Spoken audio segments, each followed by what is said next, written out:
N'allez pas voir ce film parce qu'il a du succès. Pour moi, c'est pas de la crotte de bique, c'est ce que j'appelle de la bouse de mammouth. Vous êtes qui, bordel? Victor, nettoyeur. Lorsque nous voyons ce film, nous ne comprenons pas. Vous êtes toujours aussi puant. Nous, on est les gentils. Non, pas d'accord. Le problème, c'est que le scénario est détestable. Le cinéma américain était peut-être plus riche que maintenant. Come to the draw, my ass-licking cocksucker motherfucking son of a bitch! C'est chouette comme métaphore, non? C'est pas une métaphore, c'est une périphrase. Enfin, pas chier. Ça, c'est une métaphore.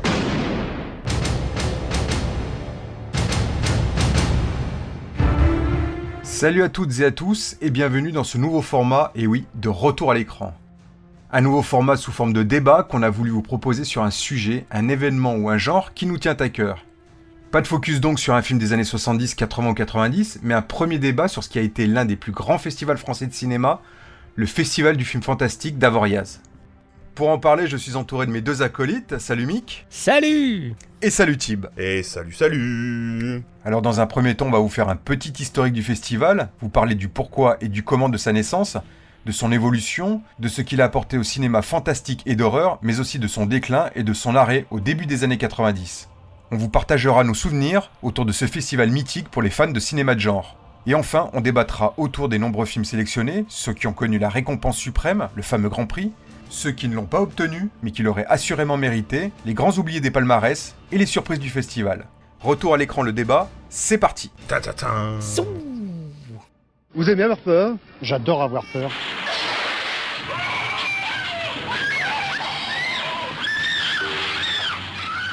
Donc messieurs, on va parler de ce fameux festival d'Avoriaz. Mais alors déjà, où est-ce que c'est Avoriaz ? Alors Avoriaz, c'est une station qui se trouve en Haute-Savoie, dans la commune de Morzine.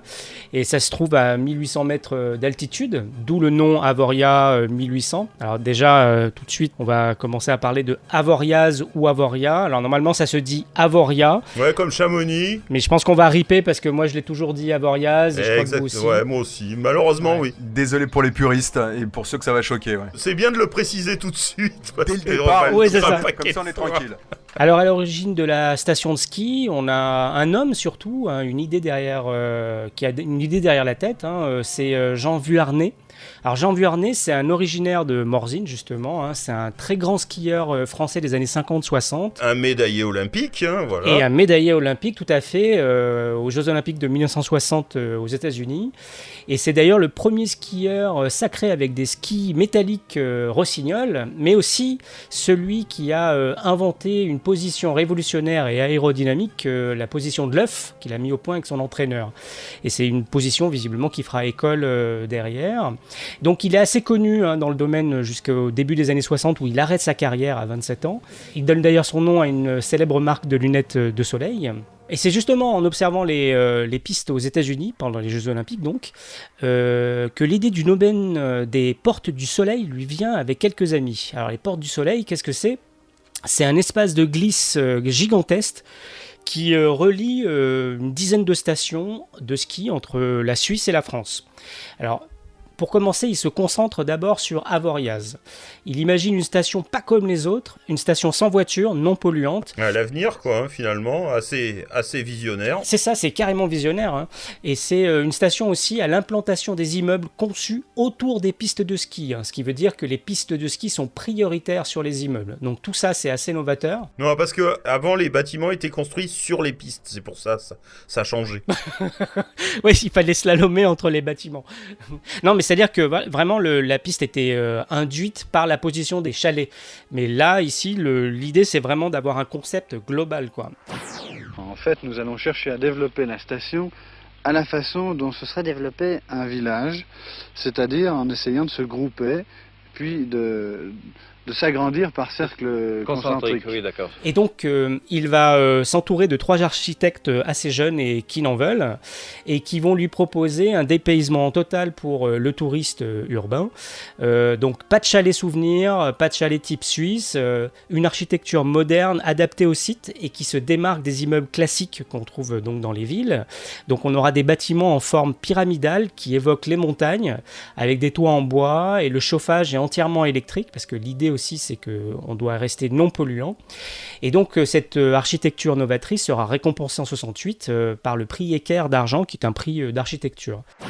je crois que jusqu'à présent, il n'existait pas réellement une architecture de montagne, une architecture moderne, c'est-à-dire contemporaine. Et la traduction des problèmes qui sont posés, nous avons traduit avec beaucoup de franchise, et c'est pourquoi cela paraît parfois très audacieux.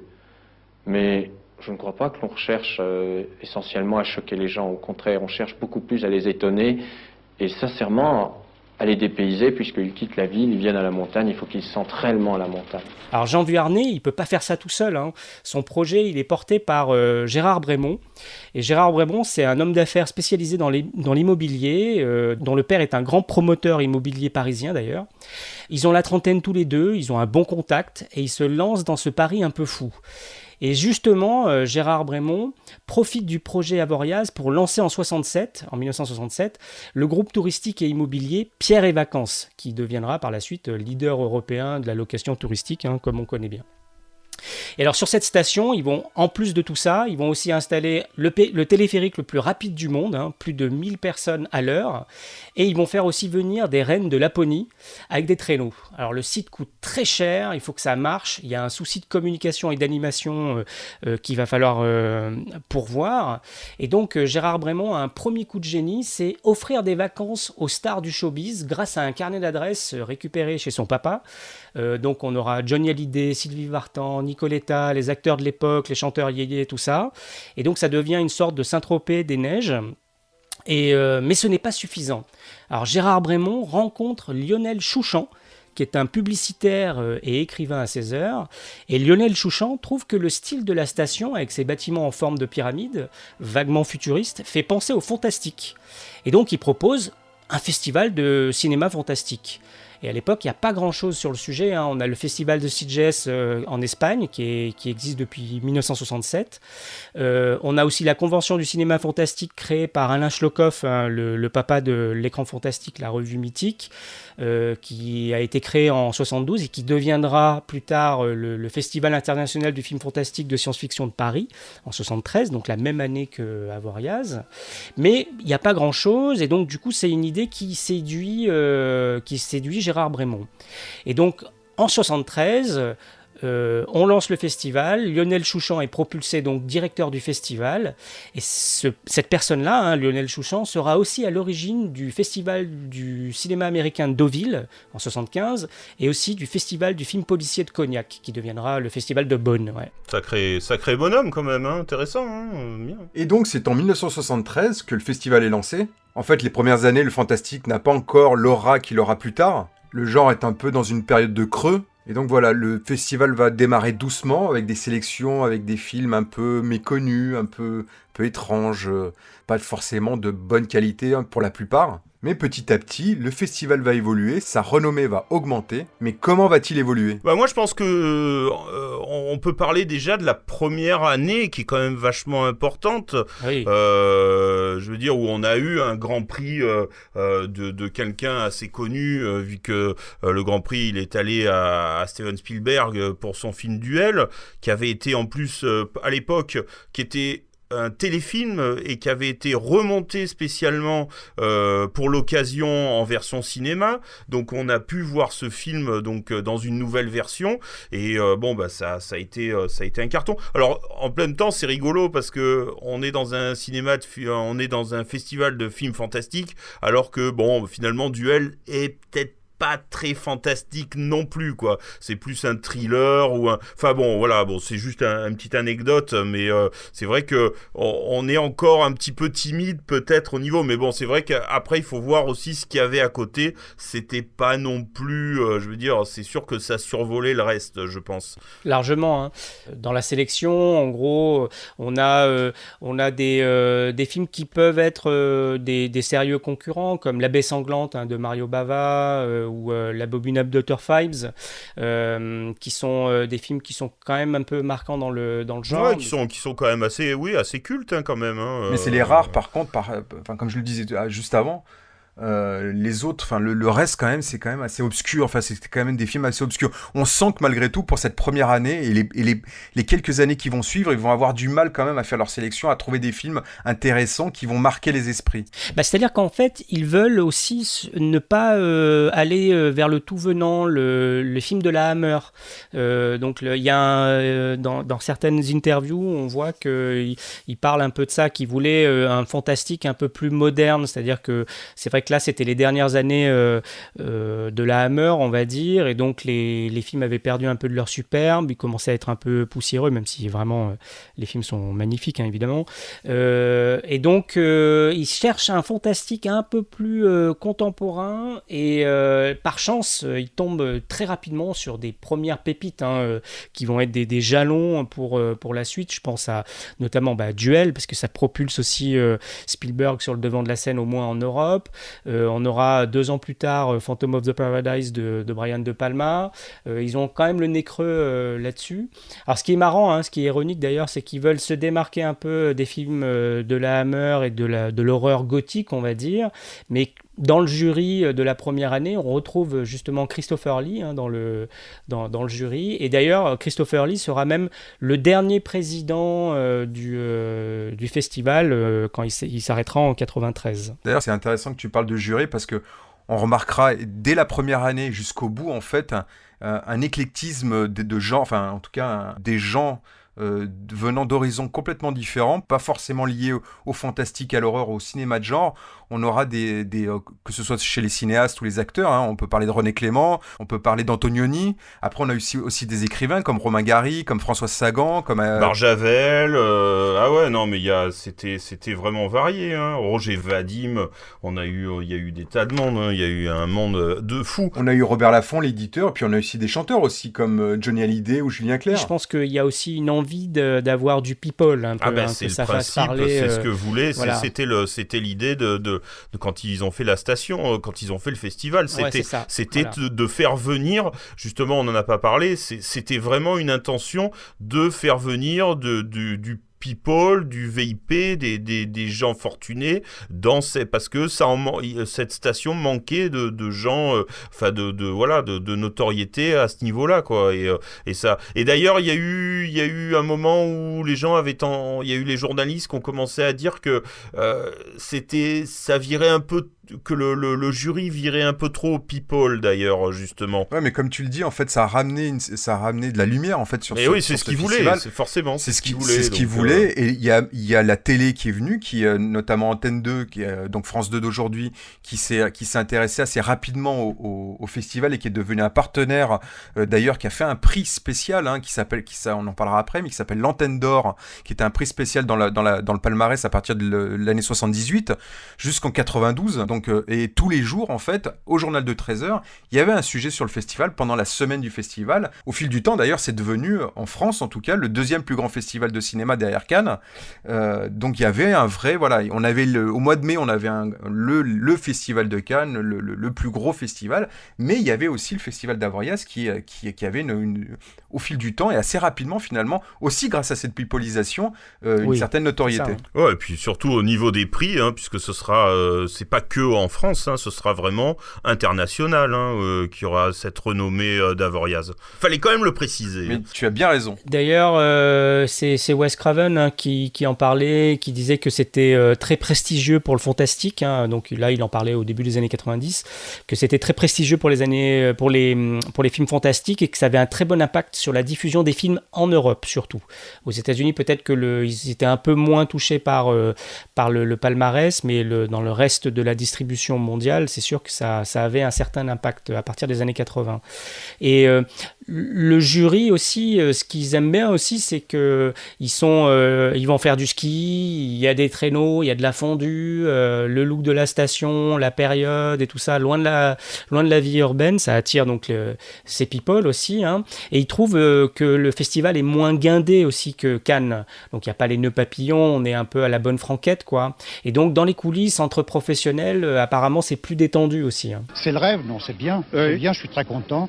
Je vais manger de la raclette, de la fondue. Oui. Je vais voir des films. Oui, un petit peu quand même. Je vais avoir peur. Vous aviez l'intention de skier à Avoriaz ? Je ne sais pas si les projections vont me laisser le temps, parce que je suis partie du jury. Et donc, comme ces people attirent l'attention, même s'ils sont pas toujours très au fait de ce qui se fait dans le fantastique, je trouve, hein, parfois, hein, dans certaines interviews qu'on peut voir sur l'INA. Tu vois, genre Michel Blanc en train de défoncer Terminator. Hier soir, ici, j'ai vu un film qui s'appelle The Terminator, qui est une bêtise effondrante. Mais t'en as plein d'autres, en fait, qui disent un peu hypocritement, qui viennent là pour découvrir des nouveaux films. Ils te disent aussi que c'est un genre qu'ils aiment pas, ils n'aiment pas le fantastique, ils n'aiment pas le film d'horreur, et que oui, ils viennent clairement pour la bonne bouffe, pour profiter du soleil et de faire du ski.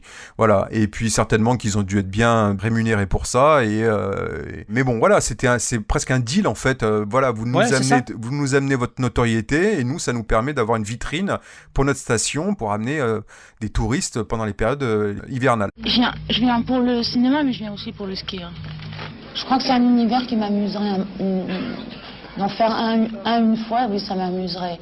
Mais c'est pas dans les films fantastiques que je me dis que j'ai raté le rôle de ma vie. Non. Mais bon, c'est pas très grave. Tant pis, hein, puisque de toute façon, ça a quand même, comme tu disais, ça a donné peut-être pas des laines de noblesse, mais en tout cas, ça a vraiment amené ce plus de monde, plus de public, parce que c'était un cinéma qui était plus underground, plus méconnu de toute façon. Ah, mais moi je pense réellement que ça a amené des lettres de noblesse, pardon, à la... Ouais, j'osais pas le dire, mais bon, oui.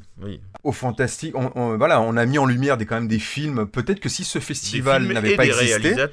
Et des réalisateurs, il y a plein de films qui n'auraient pas ce statut de film culte, ils n'auraient pas connu la même distribution, le même succès, voilà, je pense malgré tout, et aussi une notoriété, malgré tout, ça a amené une notoriété, et je reste persuadé que s'il n'y avait pas eu ce festival-là, l'histoire, elle aurait été un peu différente, en tout cas en France. Oui. Alors au fil du temps, la notoriété va monter, le genre va évoluer aussi, hein, et il va aller vers plus de spectaculaire, les effets spéciaux vont évoluer, il va aller vers plus de gore aussi. Et le cinéma gore, d'horreur gore, qui n'était pas forcément présent au début, va faire son apparition petit à petit, notamment au début des années 80, et qui va en tout cas poser un problème à l'organisation du festival. C'est sûr que... Alors qu'on est juste en train de promouvoir tout ce cinéma fantastique, de science-fiction, et d'un coup, là, au milieu, arrive le petit canard, le vilain petit canard, le cousin maudit, je sais pas comment on peut l'appeler, le gore, voilà. Et ça va... Voilà, ils vont pas savoir, ça va pendant jusqu'à la fin du festival, ça va commencer en 80, et ils vont plus savoir quoi en faire en fait jusqu'à la fin. En fait, ce qu'ils vont faire, c'est à partir de 86, parce que de 80 à 86, voilà, il y a de plus en plus de films gore qui vont débarquer dans la sélection, parce que malgré tout, la production en général est de plus en plus gore. Et donc, petit à petit, en fait, ils vont se dire, mais qu'est-ce qu'on fait ? Donc, ils vont dire, bon, on va créer une section un peu à part à partir de 86. Ouais, la section peur. La fameuse section peur, qui va être là de 86 à 90, qui va être un peu à part, qui aura son propre prix. Et donc, cette section, elle vivra de 86 à 90. En 91, ils vont même décider de sortir. Ils vont l'enlever carrément. Ils vont l'arrêter, ils vont créer ce qu'ils vont appeler la séance de nuit, c'est-à-dire les minuits. Comment c'était les minuits Avoriaz ? Les minuits d'Avoriaz, en fait, ils vont décider de mettre de sortir ces films de la compétition, de créer une session de nuit, une séance de minuit, juste pour l'année 91, et puis à partir de 92 et 93 pour les 2 dernières années. Bon, c'est vrai que à l'époque, la production changera une nouvelle fois et que le cinéma gore commencera à disparaître à cette période-là, et donc les films gore pour les 2 dernières années du festival vont disparaître du festival. En fait, je pense qu'aussi le festival, il a bénéficié de trois embranchements dans l'histoire du cinéma fantastique. Il y a effectivement l'apparition d'un cinéma gore, hein, donc qui était héritier de ce qui a été initié par Herschel Gordon Lewis à la fin des années 60. Mais globalement, voilà, les films de Fulci, voilà, tout ce genre de films qui repoussaient les limites d'année en année pour montrer l'innommable, on va dire. Donc ça, c'est un des embranchements que n'a pas trop su bien gérer Avoriaz d'ailleurs. Hein. Voilà, ils avaient quand même, comme vous l'avez dit, des sections un peu parallèles, bien que ça soit compétitive. Il y a aussi l'évolution des effets spéciaux post-Star Wars. Donc dès 77, il y a quand même une sorte de révolution technique qui va être imprimée sur des films qui qui vont pouvoir aller sur des univers qui étaient difficilement atteignables avant cette technologie-là. Je pense à la motion control et des choses comme ça. Et le dernier bastion, c'est aussi dans les années 80, tout ce qui est le fantastique très grand public, avec parfois même des adolescents au centre des films, qui sont justement des films qui sont post-Amblin, on va dire, post-Spielberg, qui ont popularisé ce truc-là. Et donc nous, quand on a découvert ce festival-là, on avait les âges pile poil dans la cible aussi de ce type de film-là. Et je pense que le festival, à la fois, a réussi à communiquer, à lui donner des lettres de noblesse, comme vous dites, et en même temps, il a bénéficié aussi de ces 3 embranchements-là qui ont permis aussi au genre, dans le sens large, d'éclater, quoi. Mais je suis d'accord, en fait, ce festival a eu de la chance aussi, dans un certain sens. Il a vécu au bon moment, en fait. Il a existé au bon moment. Et je te rejoins sur l'histoire des embranchements. Oui, comme j'aurais dit, c'est vrai que on aurait tendance à dire c'est dommage que ça ait duré 20 ans, que 20 ans, mais en même temps, je me dis que vu avec quoi ils démarraient, vu ce qu'ils étaient, que c'était pas forcément des gens qui étaient vraiment du milieu, c'était je me dis que on a eu la chance que ça ait duré 20 ans, même plutôt. Je pense que c'est plutôt comme ça qu'il faut le voir. Ouais. On peut parler aussi que ça a permis à toute une presse aussi d'exister, qui existe encore aujourd'hui, des magazines qui ont émergé, de parler de l'écran fantastique, de parler de Mad Movies, de parler de Starfix. L'Impact et toutes ces revues qu'on achetait. Ah ouais, c'était un événement. Franchement, Avoriaz, c'était pour moi, enfin moi perso, c'était presque plus important que Cannes. Quand je savais qu'on arrivait là, j'achetais des tonnes on achetait des revues avant, on achetait des revues pendant, on rachetait des revues après. C'était on voulait tous faire du maquillage. Clairement, on était des ados, on était fans de ce cinéma qui nous apportait quelques sensations. Voilà, clairement, c'est pas le festival, comme tu dis, c'est pas le festival de Cannes qui nous faisait vibrer, c'était celui d'Avoriaz, et on attendait plus. Et comme je le disais, en fait, comme il y avait aussi, à l'époque, il n'y avait pas Internet, il y avait ces sujets dans les JT, il y avait des émissions aussi qui parlaient d'Avoriaz, donc on avait vraiment beaucoup de choses qui nous pendant cette période-là, qui nous ont fascinés, quoi, et qui créent une attente chaque année de ce festival. D'ailleurs, qui avait lieu au mois de janvier.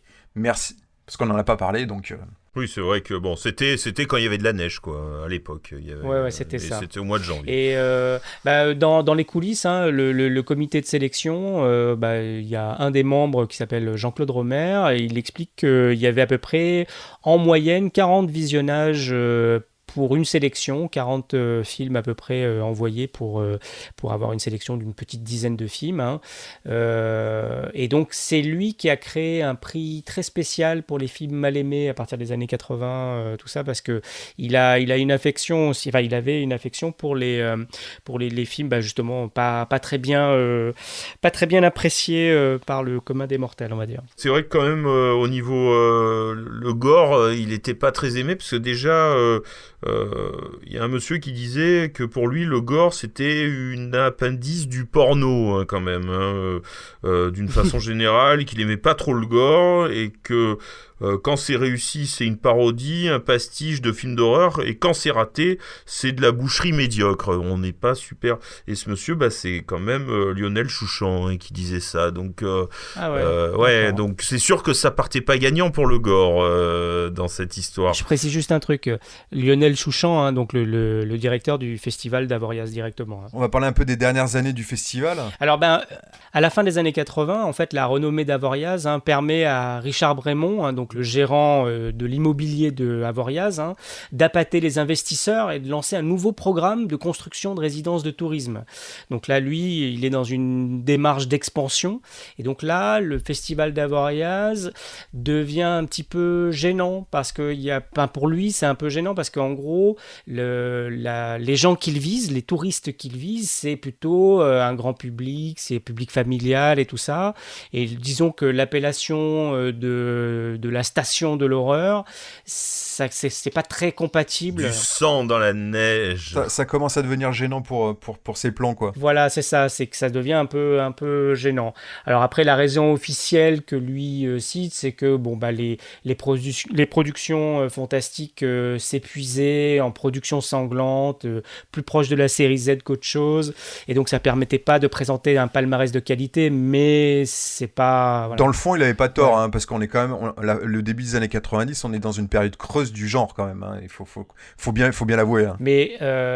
Mais bon, voilà, c'est la raison officielle, mais la raison officieuse, c'est vraiment une histoire de gros sous, quoi. Malheureusement. C'est ce qu'on dit, bon, on va dire ça, peut-être, sûrement, c'est possible. Et en même temps, c'est l'histoire de gros sous qui a permis l'existence du festival aussi, donc voilà. Le festival s'arrête donc en 1993, après tout de même 20 belles années, au cours desquelles on aura vu pléthore de films divers et variés.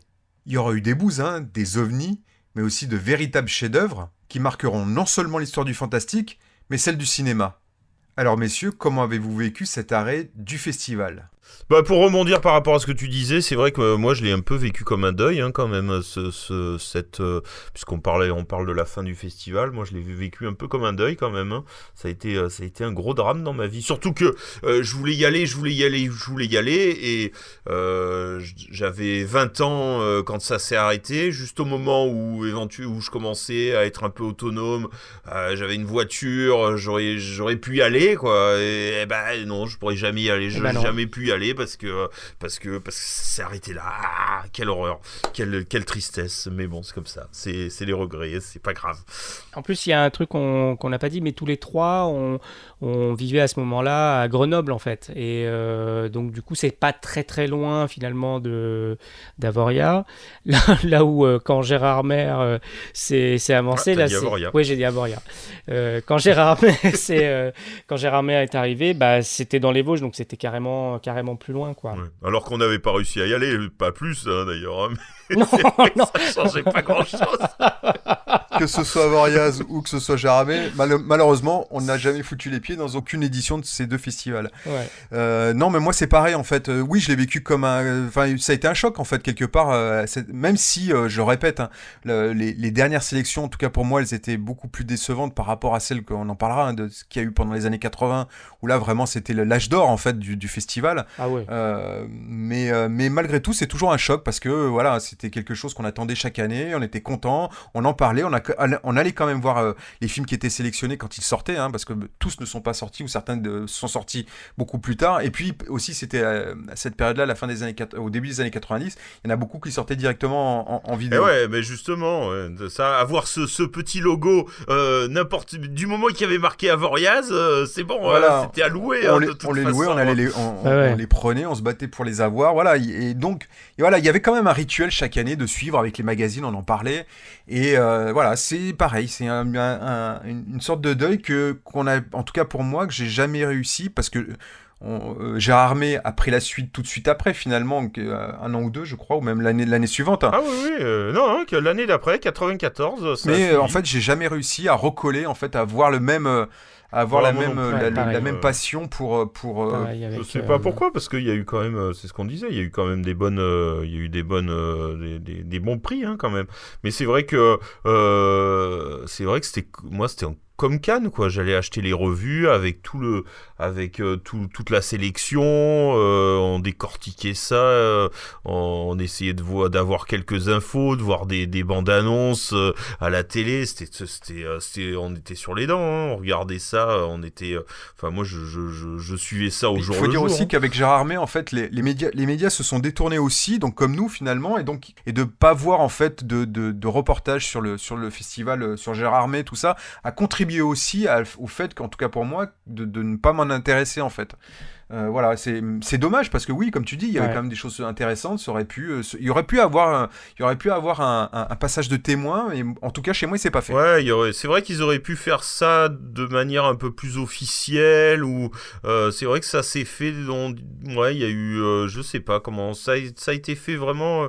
Il y a eu comme si c'était vraiment pas du tout la même chose, quoi. C'était c'est pas le même festival, c'est un autre, alors qu'on aurait très bien pu présenter ça de manière un peu plus genre on délocalise, mais c'est encore la même chose. Enfin bon, bref, voilà. Parce que bon, il y a quand même, comme on disait, je veux dire, Hypnose, Morse, Darkwater de Hideo Nakata. Il y a eu quand même pas mal de très bons films. Mama, il y a eu des super films qui avaient des bonnes palmes, enfin pas des palmes, des grands prix, mais non, ça a récompensé. Il y avait des bons films quand même.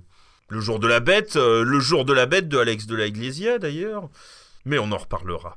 Alors il faut dire aussi qu'à l'époque, on est à l'ère pré-internet et tout ça, donc on était aussi plongé dans les revues. Moi déjà, j'achetais Mad Movies qui sortait à l'époque tous les 2 mois, et je regardais déjà tous les synopsis de tous les films qui allaient être en compétition et hors compétition. Je traquais à la télévision le moindre bande-annonce qui pouvait passer, et donc il y avait Antenne 2 qui faisait parfois des sujets dessus quand c'était l'actualité du festival, mais il y avait aussi France 3 Rhône-Alpes, parce que nous on habitait à l'époque à Grenoble, et donc on était avec le décrochage régional de France 3, et il y avait des petits sujets le soir, et moi ça me rendait dingue. C'est comme ça que j'ai vu pas mal de bandes annonces ou d'extraits de films que j'adore toujours aujourd'hui, et il y avait aussi l'émission Temps X, qui faisait parfois même des spéciales, qui est une émission qui était présentée par les frangins Bogdanov sur TF1 le samedi après-midi, qui était branchée dans le cinéma fantastique et de science-fiction, et donc il faisait des sujets. Donc il y avait quand même une émulation comme ça, tout le mois de janvier, au moment du festival, un peu avant, un pendant et après. Et c'est vrai que comme vous, quand ça s'est arrêté, tout ce petit rituel s'est arrêté en même temps que le festival. Je ne l'ai pas prolongé ça non plus comme vous, avec Gérard Armer, qui m'a pas touché de la même manière, quoi. Et donc on va enchaîner, on va parler des films, parce que depuis le départ on parle du festival, on a parlé des films qui nous ont marqué. Les films. Mais enfin on va aborder plus en détail toutes les sélections, les différents films qui ont marqué plus ou moins l'histoire du festival d'Avoriaz.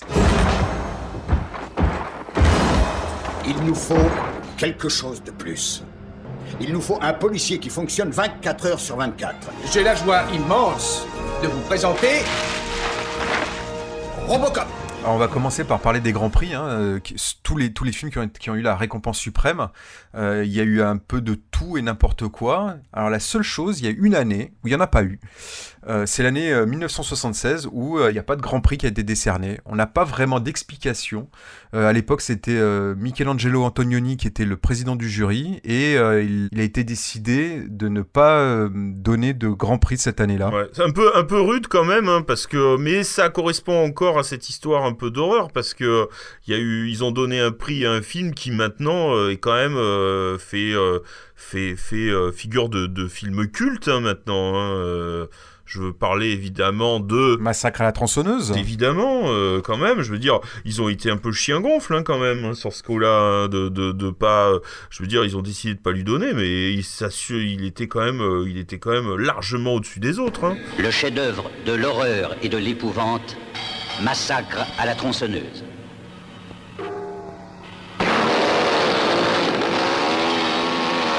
Cette histoire vraie est le plus horrible, le plus monstrueux crime qu'on ait jamais vu sur un écran.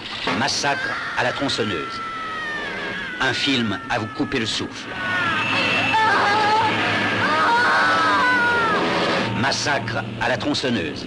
Alors, il a obtenu le prix de la critique, mais ouais, mais bon, c'était histoire de donner quelque chose. Le jury, alors certainement parce que le film a été un choc, il a à l'époque, Il était passé à la quinzaine des réalisateurs à Cannes aussi, et ça a été un choc.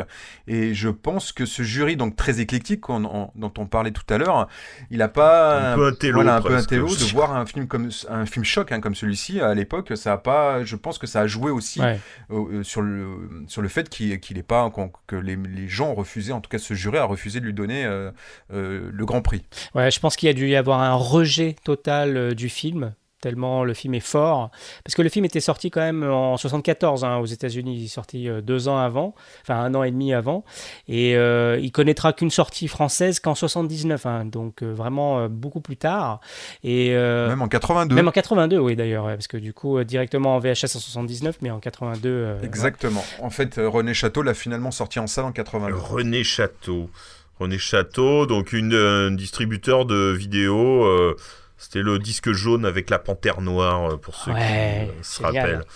Génial. Et qui était aussi l'attaché de presse pendant très longtemps et ami, après se sont fâchés, de Jean-Paul Belmondo.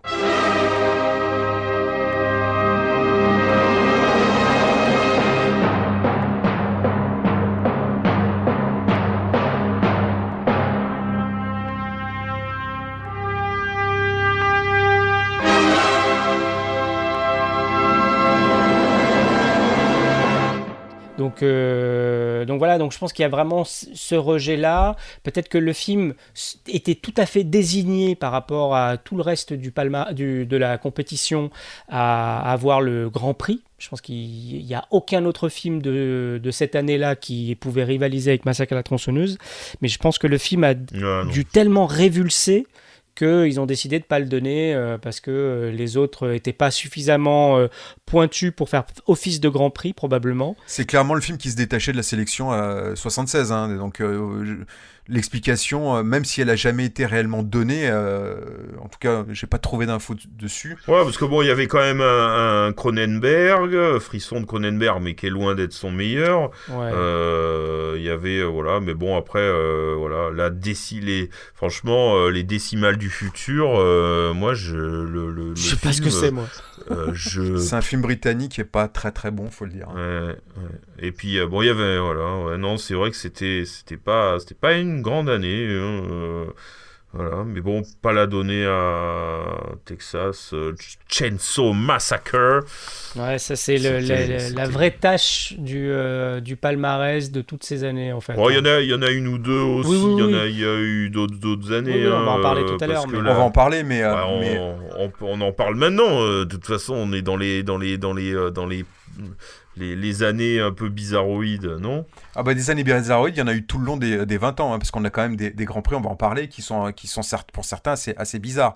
Il y en a certains qui sont indiscutables. Moi, je pense personnellement à Phantom of the Paradise, je pense à Mad Max 2 en 82, je pense à Terminator en 85. Après, il y a d'autres films. Alors, si tu veux qu'on les aborde, il y a le Patrick de Richard Franklin en 79, qui est pas un grand film, faut le dire. Surtout ce qu'il y avait à côté, quoi. Et je veux dire. Il y avait surtout Halloween déjà. Carpenter sera, Carpenter malheureusement, il passera à côté tous les 20 ans d'Avoriaz, il passera à côté. C'est l'un des maudits du festival. Il a été sélectionné plusieurs fois. Il va avoir des prix. Des prix, mais jamais le Grand Prix. Jamais le Grand Prix, exactement. Et voir certains films, on en parlera, mais qui sont excellents et qui n'ont rien eu.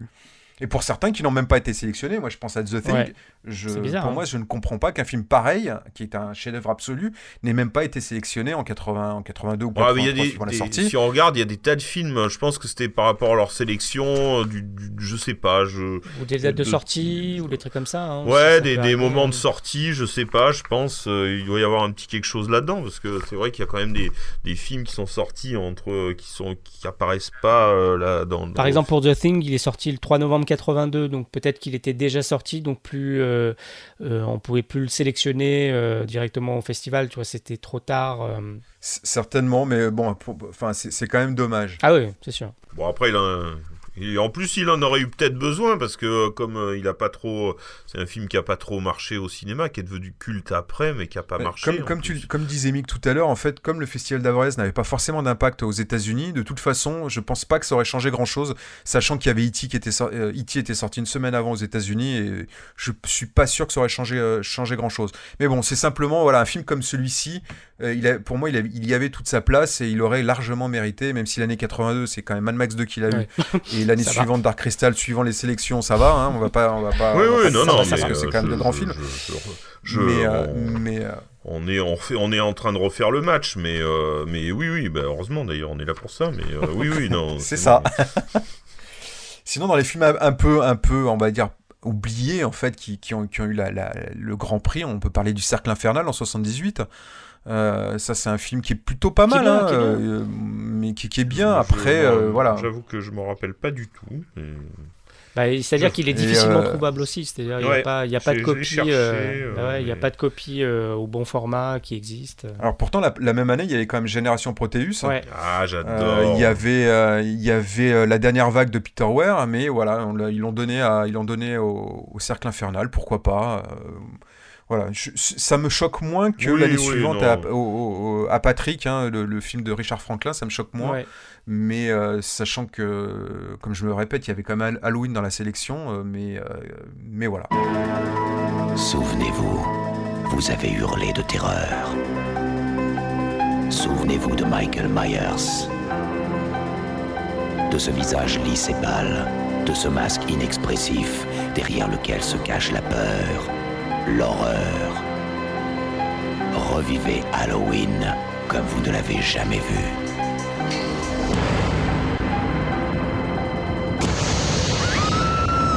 Halloween, le film culte de John Carpenter, avec Jamie Lee Curtis et Donald Pleasance.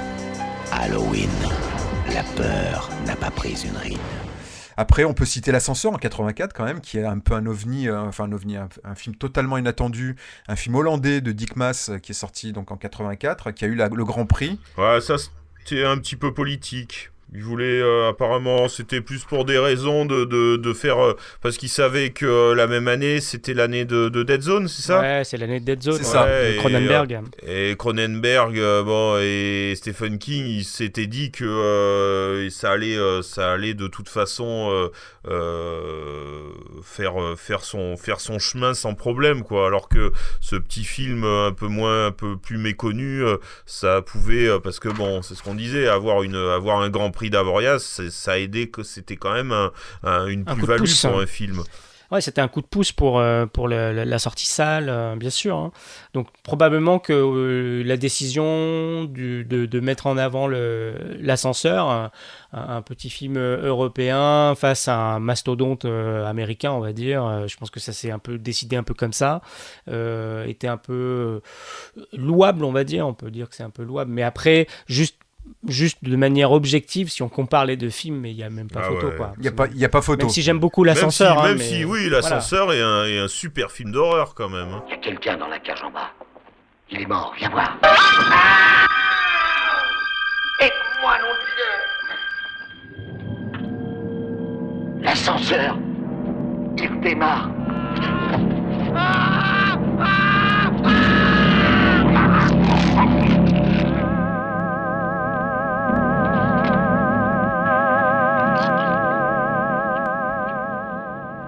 J'ai une vraie sympathie pour ce film. Ouais, moi aussi. Que j'avais vu en vidéo, qui avait été distribué par Warner en France, bizarrement. Mais bon, oui, c'est vrai que par rapport à Dead Zone, il y a quand même un gap. Mais bon, heureusement, Dead Zone n'est pas parti bredouille quand même du festival. Oui, il avait eu le prix du suspense, il a eu le prix de la critique et il a eu l'antenne d'or. Il a tout pris. Il a pris tout le reste. Il a pris le reste, exactement. Donc ça montre bien, et je suis d'accord avec vous, qu'il y a quand même une décision plus ou moins politique derrière. Qu'est-ce qu'on a d'autre ? On pourrait parler de Eden en 88 aussi, même si pareil, c'est un film que j'aime beaucoup, sur lequel j'ai beaucoup de sympathie. Je veux cette voiture. Je veux cette voiture. Je veux cette voiture. Où sont les clés ? Merci. Au revoir. Tu crois que c'est terminé maintenant ? Tu as tort.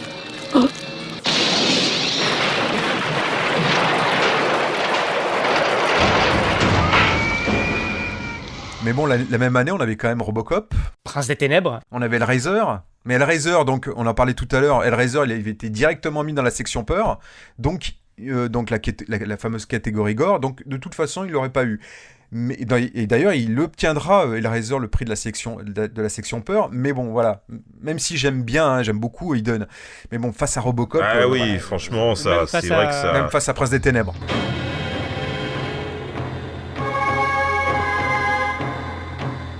Le mal existe.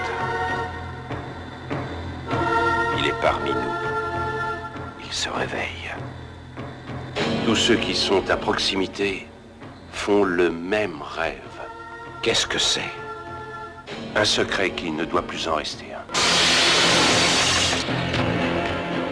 Et puis dans les années 90, à la fin du festival, on a quand même eu des films, on peut dire un peu mineurs. Hein. Faut bien l'avouer. C'est le cas de le dire. On va parler de Lecture diabolique de Tibor Takacs. On va parler de Darkside, Les Contes de la Nuit Noire, et on va parler de l'évasion du cinéma liberté en 92. Ouais, alors là, on a une année encore très très intello, hein, parce que entre Trouli Madly Dipli et l'évasion du cinéma liberté. Ouais, c'est un peu mou. Heureusement qu'il y en a un au milieu. Hein. Il y en a un qui a eu il y a eu un très bon film quand même, qui a eu heureusement qu'il y a eu une petite récompense au milieu quand même. Hein. Le sous-sol de la peur de Wes Craven. Ouais. Prix spécial du jury cette année-là. Excellent. Puisse-t-il brûler en enfer. Dans chaque quartier, il existe une maison que les parents dénigrent et que les enfants préfèrent éviter. Wes Craven, le créateur des Griffes de la Nuit, vous y fait pénétrer.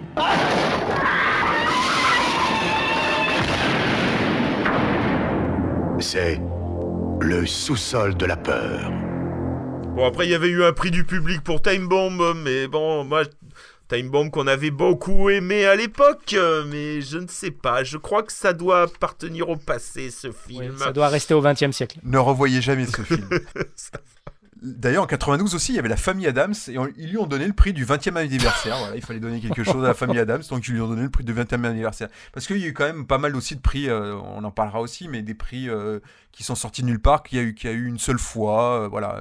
Chaque année, en fait, il n'y avait pas de... Ouais, le prix de la meilleure musique, prix des effets spéciaux, prix d'interprétation féminine, hein, une fois, après prix de... on en a, ouais, il y en a des tonnes, prix de la CST, prix...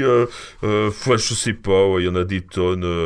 Je crois qu'il y a une année, là, en 89, il y a 14 prix. Voilà. Le prix Grand Guignol, ils avaient rajouté le prix Grand Guignol aussi. Qui s'ajoutait au prix de la section peur, oui, je pense. Oui. Bon, on va parler aussi quand même des grands films qui ont obtenu ce grand prix. On a parlé de Duel en préambule, qui a été le premier grand prix et qui est quand même un grand film. Mais l'année suivante, en 74, on a eu quand même Soleil Vert de Richard Fleischer, très bon. qui est un film terriblement d'actualité, malheureusement. C'est un chef-d'œuvre. Le tout nouveau et délicieux Soleil Vert, l'aliment miracle au concentré de plancton, recueilli dans les mers et océans du monde. Quand j'étais gosse, la nourriture, c'était de la bouffe. Là-dessus, nos magiciens de la science ont empoisonné l'eau, pollué le sol, détruit les plantes et la vie animale. Enfin, de mon temps, on trouvait de la viande n'importe où. On achetait des œufs, du vrai beurre. On trouvait de la litue fraîche à gogo. Je sais, Sol, tu m'en as déjà parlé. Est-ce que quelqu'un peut vivre dans un climat comme celui-là, la canicule d'un bout de l'année à l'autre? On se croirait dans un four, on crève à force de transpirer. Tu sais que tu m'agaces. Richard Fleischer qui avait fait Calidor. Fantastique. Et ça recommence. On a eu 2 films de De Palma qui ont été récompensés par le Grand Prix. On a eu Phantom of the Paradise, qui est pour moi, en tout cas, un des plus grands films de l'histoire du cinéma. On a eu Carrie, les Bols du Diable aussi en 77. Blue Velvet de David Lynch. On a eu Elephant Man de David Lynch. Donc David Lynch, dans l'esprit des gens aujourd'hui, pas forcément considéré comme un réalisateur de films fantastiques ou d'horreur, de voir quand même que ce gars en 20 ans, il a réussi à en avoir 2 grands prix, c'est quand même assez impressionnant. Donc on en parlait tout à l'heure, il y a quand même eu Terminator qui a eu le grand prix en 85. Cronenberg qui l'aura pour semblant, même si bon, c'est un peu, c'est pas forcément son meilleur film, mais c'est quand même, ça reste. Je l'ai revu il y a quelques mois et ça reste quand même. C'est très très bon. Je crois que à l'époque, je l'avais pas trop bien reçu. Moi et non là, plus, je l'ai revu et j'ai dit, ouais, la vache, quand même, sacré film, quoi. Hein. Là. Je pense qu'à l'époque, on s'attendait pas à ce genre de film, en fait. Et c'est ça qui a fait quand on l'a vu, alors personnellement, je l'avais vu en vidéo. Je pense que c'est pareil pour vous. On s'attendait pas à ça, donc forcément, on a été déçus. Puis après, avec les années, en fait, on a vu la qualité du film, tout ce qu'il raconte, tous les sous-textes qu'il y a dans ce film. Le film est assez impressionnant et assez réussi. Hein, c'est un film assez adulte. Hein, Pour le coup, là, c'est un film qu'ils ont eu du pif, quoi, parce que finalement, c'est un film, voilà, moi, j'aurais pas forcément. À l'époque, je comprenais pas trop là, mais je le comprends mieux maintenant, quoi. Le fait de. Ouais. Il y a eu un petit problème d'instruments chirurgicaux. Ce serait la preuve manifeste d'un esprit dérangé. Est-ce que tu sais de quoi il parle? J'ai tout fait pour que tu comprennes. Tu n'as aucune idée des patientes que nous avons ces derniers temps. Je sais pas ce qui se passe. Nos patientes deviennent étranges. Elles ont l'air normales à l'extérieur. Mais à l'intérieur, elles sont difformes. Que veux-tu? J'ai bien dû faire face. Il fallait une technologie vraiment radicale. Tu as raison, Bev. Il va falloir être résolument radical. Quand on regarde la gueule du palmarès sur les 20 ans, ils ont quand même Spielberg, 2 fois De Palma, 2 fois Lynch, Cronenberg, Peter Jackson, James Cameron, George Miller. Enfin, franchement, c'est que du lourd, quoi. Donc, ils ont quand même le nez creux. Hein. Et oui, parce que justement, quand même, pour des gens qui aiment pas ce petit vilain, l'horreur, le gore qui était très très malvenu, va quand même arriver à avoir le dernier prix sera donné à Peter Jackson pour Branded, des films les plus gore de son époque, quoi. Je veux dire. Mais moi, je trouve que c'est un super pied de nez à tout ça et que c'est une belle conclusion et finalement de dire avant de partir, on fait un pied de nez à tout ça, à tous finalement, à tout ce qu'on a rejeté, enfin une partie en tout cas de ce qu'on a rejeté et je trouve ça fort. Même si après le film, voilà, il reste ce qu'il est. Moi j'aime bien parce que c'est du délire, parce que c'est gore, c'est du gore fun, machin. Après faut quand même avouer que c'est pas un chef-d'œuvre non plus, mais voilà, c'est le pied de nez qui me plaît en tout cas pour cette dernière année. Après Branded, il y a aussi une folie, un jusqu'au boutisme qui est dingo. Moi je crois que c'est la séance où j'ai jamais autant ri. Enfin, c'est la séance où j'ai le plus ri de toute ma vie, quoi. On l'avait vu ensemble, Thib. Je crois, ouais. Ouais, on l'avait vu ensemble. C'est vrai qu'on avait rigolé, hein. On était sortis scotchés, hein, vraiment T'étais là aussi, Max? Hein. Non, j'étais pas là, mais je me souviens que vous l'aviez vu au Luxe, un cinéma qui a fermé il y a peu de temps à Grenoble. Le diable est parmi nous. En arrière, mon enfant, ceci exige l'intervention du divin.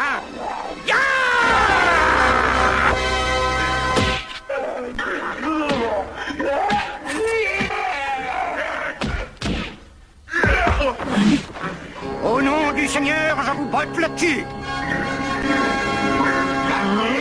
Alors, un film bizarroïde, avant de passer à la suite, il y a un film bizarroïde, un grand prix un peu bizarroïde, enfin en tout cas un peu incompréhensible, j'ai oublié d'en parler tout à l'heure, c'est Dream Lover de Pakula en 86, qui est pas Pakula a fait des chefs-d'œuvre, mais alors celui-ci il est particulièrement mauvais.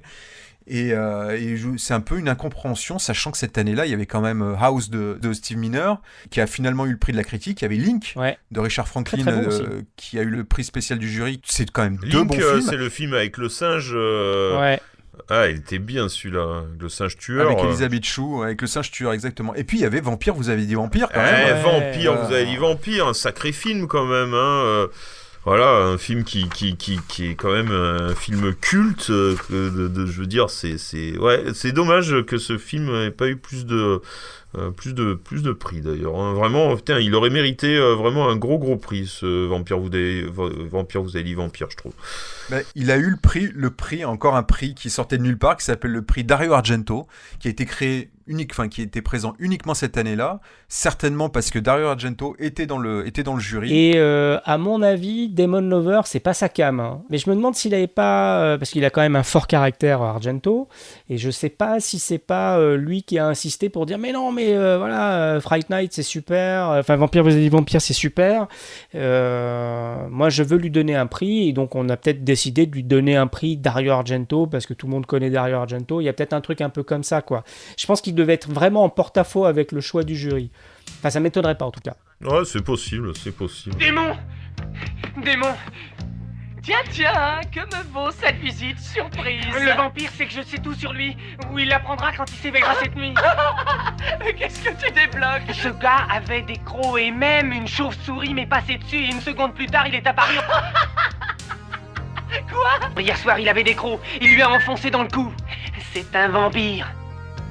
Les vampires, c'est du cinoche. J'attends que le gars qui vit avec lui s'éloigne pour pénétrer là-bas et lui enfoncer le pieu dans le cœur. Oh, qu'est-ce qu'on va faire? On se croirait dans Nuit d'horreur. Il faut que quelqu'un l'arrête. M'aideriez-vous à le tuer? Puis cette année-là aussi, alors il pouvait pas concourir bien sûr pour le Grand Prix, mais il y avait quand même Reanimator dans la section peur, qui a eu le prix de la section peur. Donc voilà, cette année-là quand même, on avait quand même des gros films, et au final on se retrouve avec une merde. avec une merde en Grand Prix. Donc voilà, c'est un peu surprenant, même incompréhensible, mais bon voilà. Je ne sais pas ce qui est passé dans la tête de Richard Lester cette année-là, qui présidait le jury, mais bon. Il y a un prix dont on n'a pas parlé, moi je vais quand même en parler parce que c'est Dark Crystal. Alors là, pour le coup, c'est vrai que largement mérité. C'est l'année où il y avait d'ailleurs, on a dit, Darl Invincible, que j'adore. On avait. Oh mon Dieu! Ah oui, j'aime bien.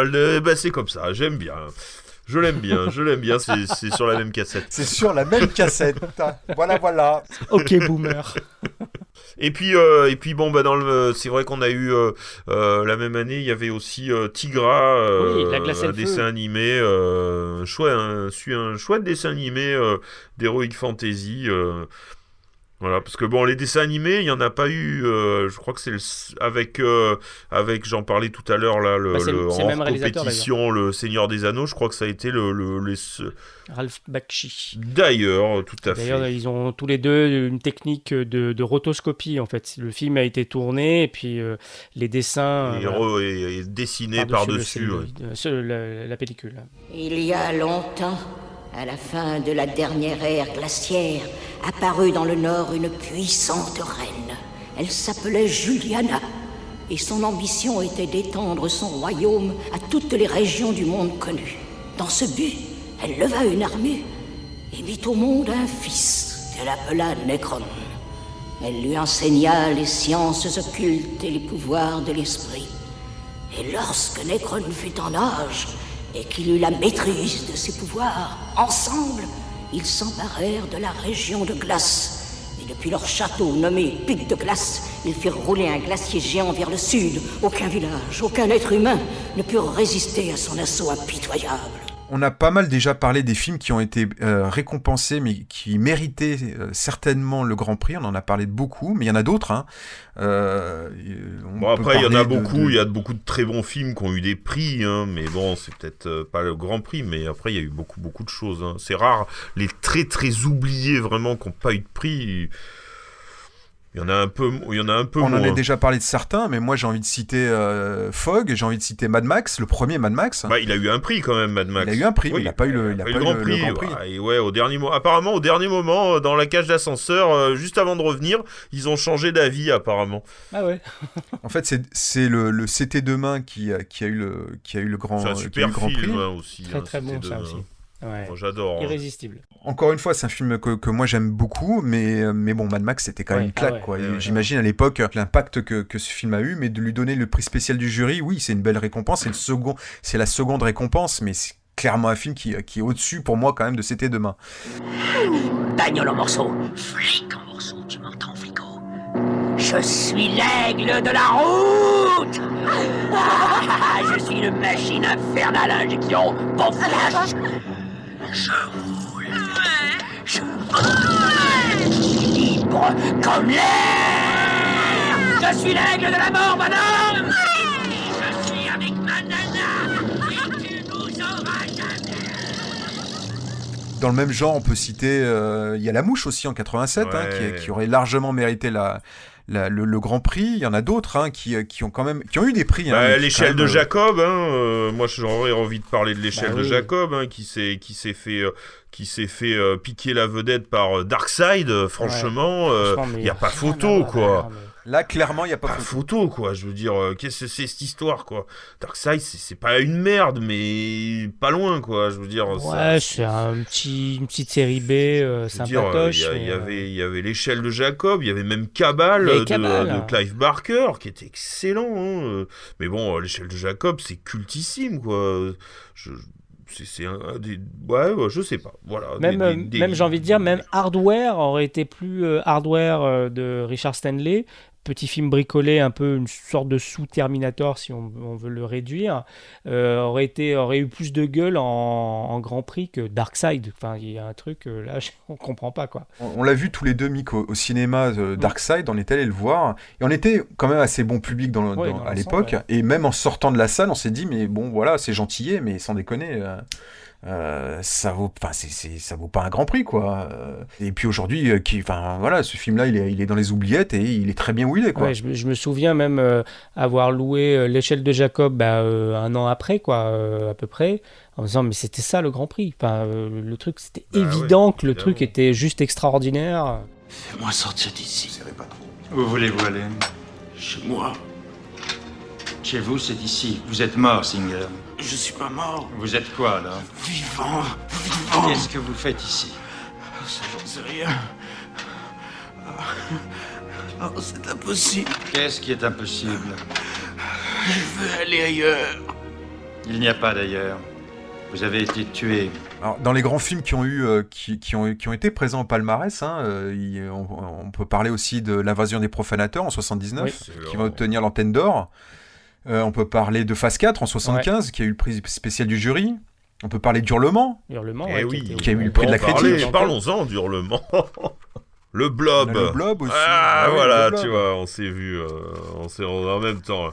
Et après, il y a aussi, c'est vrai que moi je trouve qu'il y a des grands oubliés. Il y a un cinéma qui est très peu présent, qui a eu, je crois que c'est Histoire de fantôme chinois. Je crois que c'est le seul film asiatique qui a eu... parce que alors, si tu parles du cinéma italien, mais le cinéma asiatique aussi... parce que, je veux dire, il y a Kenji Fukasaku, qui était quand même... je veux dire, qui a sacré réa depuis plusieurs décennies, qui est encore là. Et je veux dire, on lui doit Battle Royale, on lui doit des sacrés films. Et rien. Voilà, il y avait plein de... cinéma asiatique assez inexistant dans le palmarès de voilà. Il y en a un que j'adore d'ailleurs, il y a mais qui n'a pas eu de prix, il y en a un que j'adore, c'est Les Guerriers de l'Apocalypse. Alors, je suis fan de ce film, un petit film qui raconte l'histoire d'une section militaire qui se retrouve transportée dans le passé, qui se retrouve à se battre contre des samouraïs. Un petit nanar vraiment sympatoche que j'apprécie particulièrement. Voilà. Mais j'avais envie d'en parler. Mais c'est vrai, je rebondis à ce que tu dis sur les sélections, en tout cas la nationalité des films qui étaient sélectionnés. Il y a une grosse domination américaine et britannique tout au long de ces années. On en reparlera après, il y a quand même eu des films français, heureusement, mais c'est vrai que le cinéma italien a été quasiment absent pendant les 20 ans, alors pourtant que c'était des années où il y avait le cinéma italien, en tout cas, faisait beaucoup de films fantastiques, et surtout du cinéma d'horreur. Alors pas forcément de très bonne qualité toujours, mais il y a eu quand même des choses intéressantes. Il y a eu quand même des films italiens qui ont eu quelques prix, on va en parler, hein, mais on peut parler, mais ils ont été souvent mis quasiment systématiquement, en tout cas dans les années 80, dans la section peur. On peut parler de Bloody Bird de Michele Soavi. Le cinéma asiatique, était quasiment absent. Voilà, c'est vraiment une domination, une pure domination anglo-saxonne pendant toutes ces années. Ouais, c'est sûr que le cinéma français, on n'a pas eu grand-chose. Il y a quoi, Baxter, qui était pas mal, Baxter. J'ai un bon souvenir de Baxter. Moi, c'est un film que j'aime beaucoup, Baxter. Alors, si on parle des films français, il y en a eu quand même tout au long des 20 ans, il y en a eu quand même une vingtaine à peu près, un peu plus si on parle de ceux qui étaient hors compétition. Après, des vraiment marquants, on a eu Le Démon dans l'île en 83. J'adore. J'allais en parler. D'ailleurs, l'année où il y a eu le plus de films français en fait dans la sélection, que ce soit officiel ou hors compétition, c'est l'année 83. Donc il y avait le Démon dans l'île de Francis Leroy. Il y a eu aussi Le Dernier combat de Luc Besson, le premier film de Luc Besson. Il y avait Le Prix du danger d'Yves Boisset qui était hors compétition. Et il y avait La Belle captive d'Alain Robbe-Grillet qui est un peu plus obscur. Mais voilà, c'était l'année. Sinon, on a eu quand même des films plutôt intéressants, des films français plutôt intéressants. D'ailleurs, la première année, en 73, il y en avait déjà un qui s'appelle Dame Rock de Claude Faraldo avec Michel Piccoli, qui est un film assez barjot, qui était invisible pendant pas mal d'années en fait, et qui depuis qui a été ressorti en DVD ou en Blu-ray, je ne sais plus, il y a 2 ou 3 ans, et qui est présenté dans des projections depuis ce temps-là, et qui est un film complètement barjot, mais avec un Piccoli allumé, mais qui est plutôt intéressant. Ouais, je me le suis procuré là, il faut que je le voie. On a eu un Chabrol aussi, il y a eu Alice et la dernière foule en 77, et puis on a eu quand même de sacrés nanars, faut le dire. Attention, vas-y, dis-le, vas-y. On a eu Terminus. Terminus, donc un film de SF avec Johnny Hallyday. Voilà, qui est un nanar, et d'ailleurs donc il était cette année-là dans le jury, c'est ça qui est marrant, et que donc au moment de la projection avec le jury, bon, il était hors compétition, donc pas de souci, mais le film a reçu un accueil, c'est même pas glacial, mais moqueur. À la fin de la séance, les gens sifflaient, les gens huaient, les gens se marraient aussi pendant tout le film. Et donc d'avoir l'acteur principal qui avait quand même des ambitions, le réalisateur Pierre William Glenn et Johnny Hallyday avaient des ambitions autour de ce film, et de voir ce film se faire défoncer, et à juste titre, parce que c'est une vraie merde, mais se faire défoncer comme il s'est fait défoncer, c'est assez cocasse. J'ai une petite affection pour ce film. Je sais pas pourquoi. Ouais, mais moi aussi, en fait. C'est-à-dire que c'est pareil. Je l'ai. Oh merde, les gars. Ouais, je sais, mais c'est comme ça. C'est les trucs, tu sais, inavouables. Voilà, c'est les péchés inavouables. Voilà, j'ai une petite affection pour le film. Voilà, si un jour le réalisateur m'entend, je dis, franchement, voilà, il a un allié. Voilà. Ouais. Il y en a deux. Il y en a deux. Bravo, les gars. Non, parce que je trouve que c'est raté aussi. Ouais, c'est vrai que c'est raté, mais il y a. Mais dans l'entreprise, voilà, il y a une volonté qui est assez communicative. Mais bon, on vous non, ne le regardez pas. Non, ouais, par contre, non, ne le regardez pas. C'est un péché mignon, mais pas. Entre la brûlure et la lumière, choisis la lumière.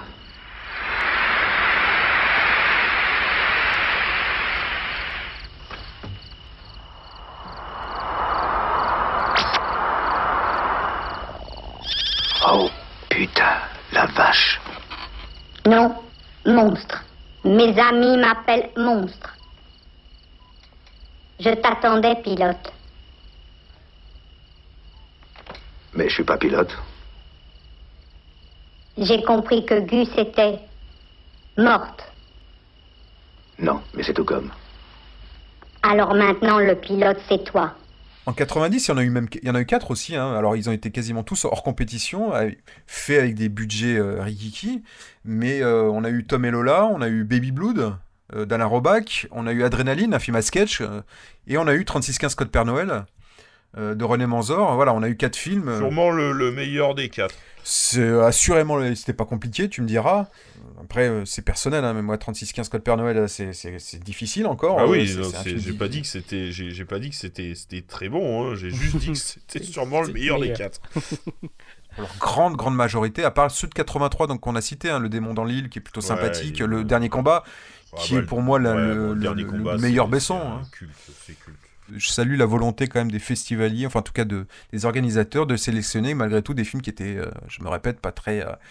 en tout cas dans la grande majorité, pas très bons. La nouveauté cette année, c'est enfin la participation de films français qui exploitent donc ce filon de la science-fiction et du fantastique qui assure à quelques grands films, en tout cas, les plus fortes recettes jamais enregistrées dans le monde entier.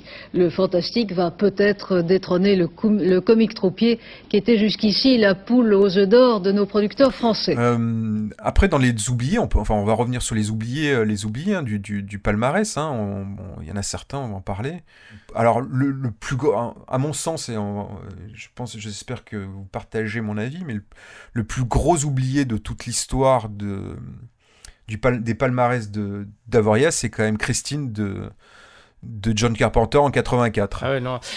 Il y en a quelques-uns. Celui-là, là, c'est un loupé, parce que à chaque fois, il y a une sorte de loupé avec Carpenter, mais là, il est même pas dans le palmarès du tout, quoi.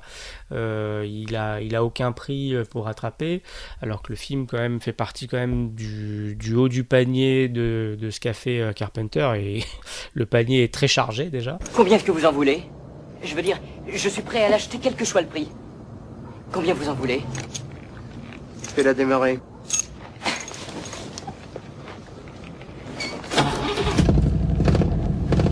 Elle s'appelle Christine.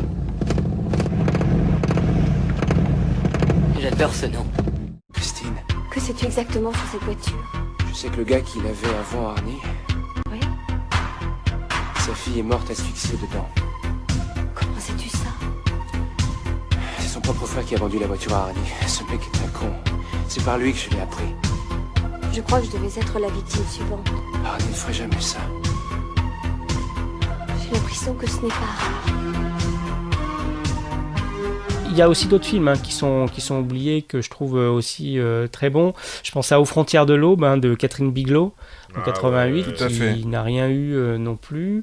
Et aussi Génération Proteus, en fait, en 78, qui est un très très beau film de SF avec une femme qui est emprisonnée par un robot. Par une intelligence artificielle, en fait. Et kiffe ce film. Bah ouais, ce film est super et tout ça. Et pareil, il est pas dans le palmarès du tout. Et pour moi, ça fait partie des oubliés de la période 70, on va dire. Mais c'est vrai que Christine, c'est le gros manque. Et la même année, il manque aussi au palmarès La Foire des Ténèbres de Jack Layton, qui a une production très compliquée, mais qui a de très beaux restes, même vraiment de fabuleux restes sur le film, et qui est pareil un des gros oubliés des palmarès, quoi. Invasion Los Angeles, encore un Carpenter, lui aussi, putain, dégoûté, quoi. Pourquoi rien? Moi, il y en a un que j'aime beaucoup et qui a été oublié, c'est Le Secret de la Pyramide. Ouais, ah oui, bien sûr. Il y a aussi Jeu d'enfant, le premier de Chucky, en fait, qui était en 89, qui était dans la sélection, qu'il n'a pas eu. Ouais, par Tom Holland, celui qui avait fait Vampire, vous avez dit Vampire. Tout à fait. Exactement. Sinon, on peut citer, enfin, en tout cas, pour moi, on revient un peu dans les années 80. La même année, en 82, moi, il y a deux petits films que j'aime bien. Un britannique qui s'appelle Venin, que je trouve plutôt pas mal. Ouais, j'ai un bon souvenir de Venin, ouais. Et il y a L'Ange de la Vengeance d'Abel Ferrara, qui alors, c'est pas son meilleur film. Alors, celui-là, je ne m'en rappelle pas du tout. Le souci, c'est que je le trouve pas non plus hyper représentatif du fantastique.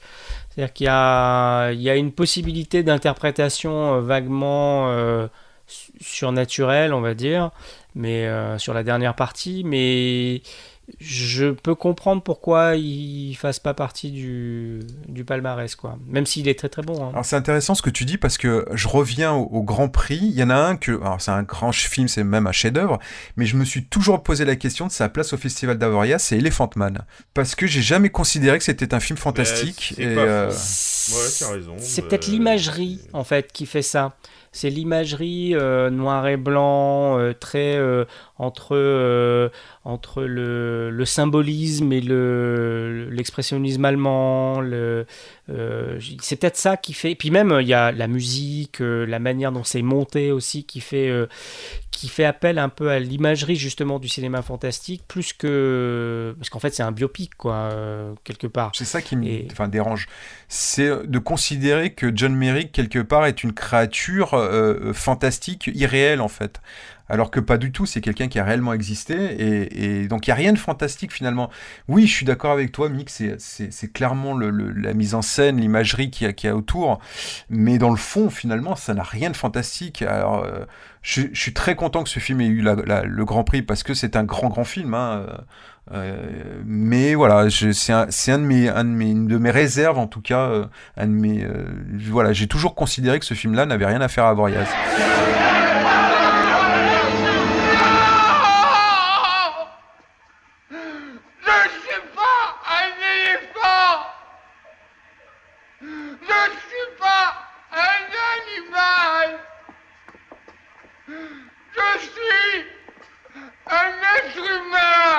Mais bon, Blue Velvet aussi, de Lynch, c'est pas non plus... on est plus dans un thriller, c'est pas... le fantastique, je le vois pas trop non plus, quoi. J'adore ce film, mais je trouve que la même année, La Mouche de Cronenberg méritait plus le Grand Prix quand même. On était plus dans le ton du festival, hein. Mais bon, moi par contre dans les oubliés, il y en a un quand même aussi que je trouve c'est la première année. Oui, je sais ce que tu veux dire. Alors t'en parlais, Thème Rock.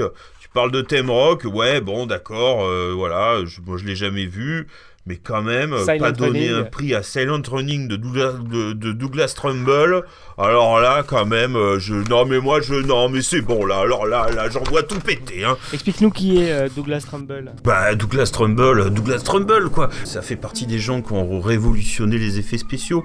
Enfin, c'est un réalisateur, mais c'est aussi, voilà, c'est lui qui a travaillé sur 2001 l'Odyssée de l'espace, c'est lui qui a réalisé une grosse partie des effets spéciaux de Blade Runner. Je veux dire, c'est un super gars. Et quand il a fait Silent Running, il a fait un super film, il a fait un super boulot. Il avait aussi bien des idées au niveau du scénar qu'au niveau de la mise en scène. Je veux dire, prendre des cul-de-jatte pour faire les robots, ça donne des super robots complètement. Enfin voilà, on voit pas les personnes à l'intérieur, on voit des robots, quoi, et ça c'est des petites idées géniales. C'est un film écolo, en avance sur son temps. Je veux dire, voilà. Putain, pourquoi pas de prix à ce film, quoi, quel dommage. D'ailleurs, il va présenter plus tard Brainstorm, qui sera un film sur lequel il a mis beaucoup de temps, il y a travaillé beaucoup, c'est presque un cinéma expérimental puisqu'il va utiliser un nouveau format d'image avec une nouvelle caméra. Ouais, c'est un film qui a des défauts, qui est peut-être un peu long, effectivement, ouais, je sais, mais bon, c'est un film que j'aime bien, quand même. Ouais, c'est un film que j'ai revu il y a pas longtemps. Alors oui, il est très, comment dire, il est un peu long, la fin est ratée. Par contre, oui, techniquement, c'est un film extrêmement réussi. Après, voilà, il a quand même des soucis de scénario. Je me répète, il a une fin bâclée. Il y a toute une explication onirique qui est pas très claire. Voilà, moi, ça me choque moins qu'il soit pas présent au palmarès. Non, oui, non. Mais moins que Silent Running, ça c'est sûr.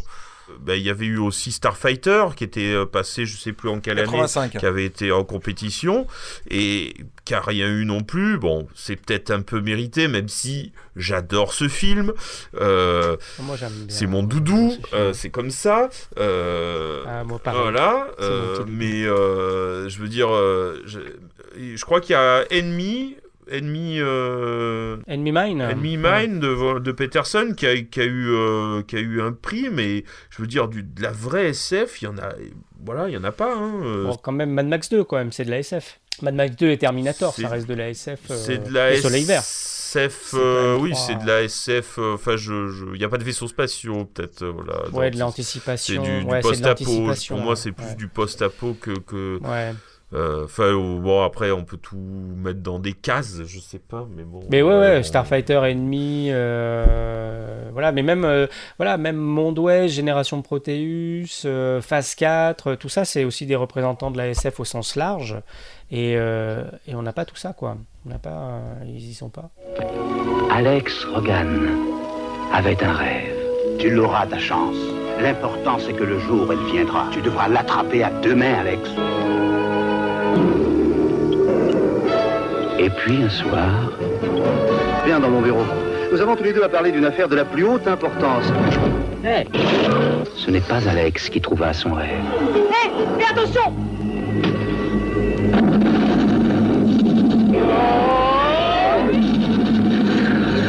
C'est son rêve qui le trouva.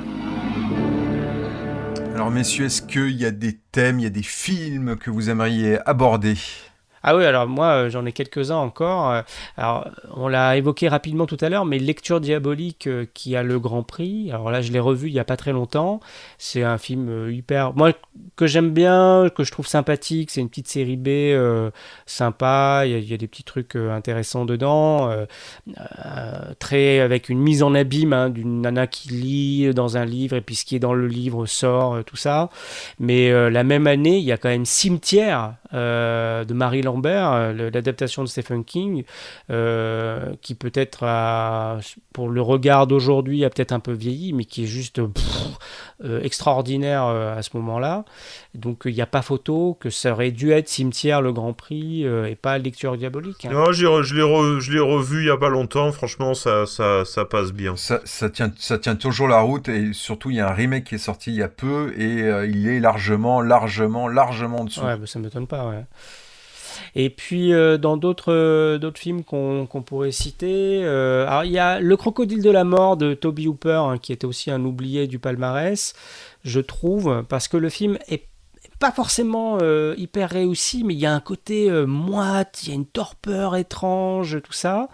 Mais je pense qu'il souffre d'arriver après Massacre à la tronçonneuse. De toute façon, toute la carrière de Tobe Hooper, la suite des films de Tobe Hooper souffre d'arriver après Massacre à la tronçonneuse.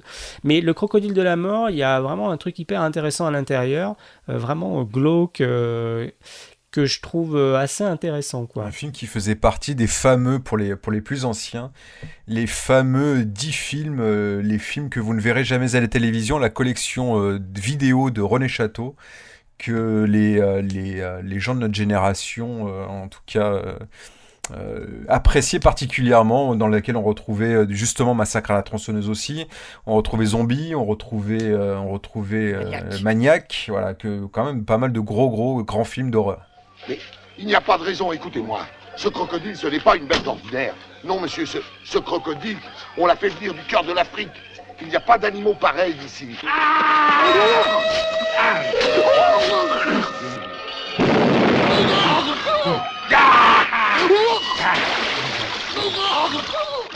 Et puis dans d'autres petits films aussi enfin c'est pas des petits films mais des films qui ont été un peu oubliés. Il y a La Ferme de la Terreur que moi j'aime bien de Wes Craven qui se passe chez les Amish. Je suis d'accord. Et que je trouve, voilà, il y a des... Ouais, c'est un Wes Craven, ça mérite toujours d'être... Exactement, voilà. C'est pas son meilleur, voilà. Il y a, non, c'est vrai. Il y a un petit côté téléfilm, mais... Toujours des bonnes choses. Mais il y a des super bonnes scènes. Ça, c'est vraiment un film qui est enfin, je trouve sous-coté, parce que dans sa carrière, on n'en parle jamais. Alors, il y a des films très, très forts dans sa carrière. Hein. Oui, c'est sûr. Ouais. On en parlait des Griffes de la nuit, même Scream, tout ça. Mais c'est vrai que celui-ci, je suis assez d'accord avec toi, c'est un film, c'est pas un mauvais film, c'est un film assez intéressant avec une toute jeune Sharon Stone dedans. C'est un film à voir dans sa filmographie, c'est un de ses bons films dans sa filmographie. Et puis on a parlé tout à l'heure rapidement de Highlander, mais Russell Mulcahy, il a fait aussi un autre film qui s'appelle Razorback. Et avec un sanglier, enfin des attaques de sangliers géants, qui est très inscrit dans les années 80, tout comme Highlander, hein. Je pense pas que c'est survécu aux années 80, je l'ai pas revu depuis très longtemps, mais qui à l'époque de sa fabrication aurait probablement mérité un coup de pouce aussi du palmarès. Et le dernier film que je voulais aussi citer, moi, c'est un film que j'aime bien, je sais qu'il se fait un peu bâcher un peu de partout, c'est La Revanche de Freddy, en fait, c'est le deuxième épisode des Griffes de la nuit. Mais moi, j'aime bien, en fait. Il est bien, celui-là. Moi, je les aime bien. De toute façon, moi, je les aime bien, les Freddy. Il n'y a rien à faire. Il est culotté. Ouais, moi, je trouve aussi... Moi, je trouve que c'est un film culotté, de par son sous-texte, forcément. De par ses voilà, il est intéressant. Alors oui, peut-être qu'il est moins il est moins spectaculaire que le premier, il est moins spectaculaire que le suivant, le troisième, qui est réalisé par Chuck Russell, mais il est très intéressant, celui-ci, et il est pareil. Je pense que je suis d'accord avec toi, c'est un film sous-coté. Parce que même en le découvrant quand j'étais gamin, j'avais pas perçu moi le caractère, le sous-texte gay en fait qu'il y a dans le film, qui est peut-être plus ou moins involontaire d'ailleurs, mais même sans ça, il est quand même très marqué, hein. Donc ouais, il est quand même très marqué. Je suis pas sûr. Mais de toute manière, le film a quand même quelques séquences assez marquantes. Je pense aux séquences dans les douches. Il y a des choses, la transformation chez le copain aussi. Il y a des trucs assez marquants. Il a la faute de goût à la fin de mêler réalité et rêve avec un Freddy qui arrive dans la réalité. Là, il tord le concept un peu trop. Je pense que c'est ça qui fait que même les fans de Freddy lui tapent un peu dessus. Mais rien que l'intro dans le bus, tout ça, il y a quand même des séquences hyper marquantes. Moi, c'est vraiment une marotte, ce film. J'aime vraiment ce film, quoi. Après les griffes de la nuit, l'homme de vos rêves est de retour. La revanche de Freddy.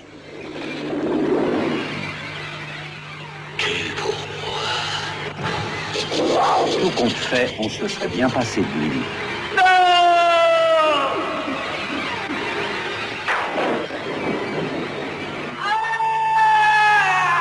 Ça y est, ça recommence. La revanche de Freddy. Ouais, sinon, je parlerai aussi de deux films un peu dans le même genre, dont un que j'aime bien. Il faudrait que je le revoie, je sais pas. Peut-être vous allez me dire non, ne le revois pas. C'était Léviathan et...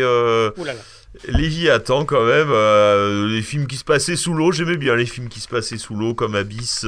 Donc il y avait Léviathan et Mal. M-A-L, ouais. Mutant aquatique en liberté. Mutant aquatique en liberté. De Sean Cunningham, le réalisateur de Vendredi 13. Alors moi, c'est comme toi, faut avouer, c'est quand même pas des bons films, c'est des petites séries B, mais pareil, comme toi, j'ai une certaine affection, et notamment pour Léviathan, encore plus que pour Mal. Ah oui, évidemment, d'ailleurs, c'est pour ça que j'ai parlé de lui en premier, parce que...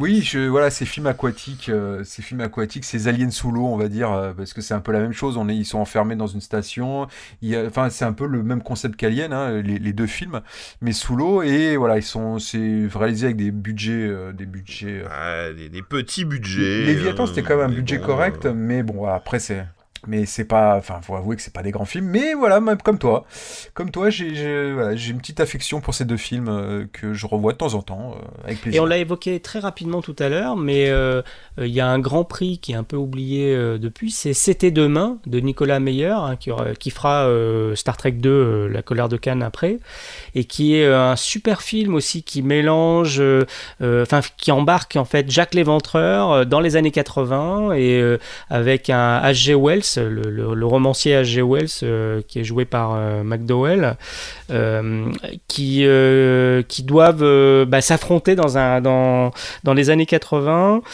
Il y a un mélange de La machine à voyager dans le temps, il y a un mélange de Jack l'Éventreur, il y a un sacré mélange...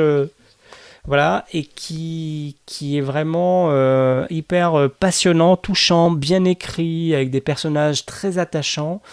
Je sais pas si c'était le meilleur film de la compétition cette année-là, mais je comprends pourquoi on avait donné ce prix-là, parce que c'est difficile de résister à ce film en fait. Il est vraiment super, quoi. Moi, je suis comme toi. J'en parlais tout à l'heure. En fait, j'en parlais parce que cette année-là, il y avait Mad Max, et moi, j'ai une grande affection pour ce film parce que je trouve que c'est une claque et que 40 ans plus tard, c'est toujours une claque, mais bon, oui, ça reste dans un sens hyper attachant. Enfin, je vous l'ai dit 100 fois. Je m'appelle Herbert George Wells. J'ai traversé les années dans une machine que j'ai fabriquée. Je poursuis Jacques l'Éventreur qui a fui dans le futur à bord de ma machine. Si vous ne faites rien pour l'arrêter, il égorgera Mademoiselle Robbins ce soir à 7h30. Parlez-moi du revolver. On ne fabriquait pas ce modèle en 1893. Il date de la guerre de Corée. Mais je vous le répète, cette arme, je l'ai achetée afin de protéger la vie de Mademoiselle Robbins si ce maniaque se manifestait. Vous voulez te procurer où? Chez un prêteur sur gage. Je ne sais pas comment il s'appelle. Mais vous perdez du temps maintenant, écoutez-moi. Peu importe le revolver, peu importe le prêteur ou la machine, oubliez que je m'appelle H.G. Wells. Je vous en prie. Faites quelque chose, sauvez-la. Et moi, il y en a, oui, ici, il y a un film, un gros oubli, et qui n'a pas eu de prix. Et pour moi, je trouve que c'est un film qui est cultissime. En plus, j'adore ce réalisateur qui, à chaque fois, c'est Lars von Trier avec Element of Crime en 85, qui a même pas eu un... Je veux dire, ils ont donné un prix à Electric Dreams, mais je suis désolé, il y a pas comparaison, quoi. À côté d'Element of Crime, qui est un vrai film d'auteur avec une réelle mise en scène, une lumière absolument dingue. Je veux dire, enfin voilà, c'est Krull. Oh non, et non, Krull ah non, alors ah non, de Peter Yates. Parlons de Krull. Tu veux qu'on en parle, mais c'est une bouse ce film, c'est pas possible. Mais vas-y, défends-le. Non, c'est pas possible. On n'a pas parlé de Krull. Oh là là. Volontairement, j'y ai pensé, mais volontairement, marrant. je pouvais pas le citer parce que je ne sais pas si tu l'as revu il y a pas longtemps ou si tu l'as vu, mais ne le revois pas. C'est horrible. c'est carton-pâte, c'est con, c'est mal joué. Enfin, tu vois, même Flash Gordon, on arrive à avoir de la sympathie parce qu'il y a un côté marrant, quoi. Flash Gordon? Ah non, mais Flash Gordon, non, ouais, attention sûr, à ce que vous allez dire, je vais faire un express dessus, hein, je vous le dis de suite. Hein, donc, non, mais bien sûr, mais tu vois quand même avec tes yeux, tu vois quand même que bon, il y avait plein de trucs ratés. Moi, ça m'évoque vraiment mon enfance. Il y a un côté doudou aussi, pareil que toi.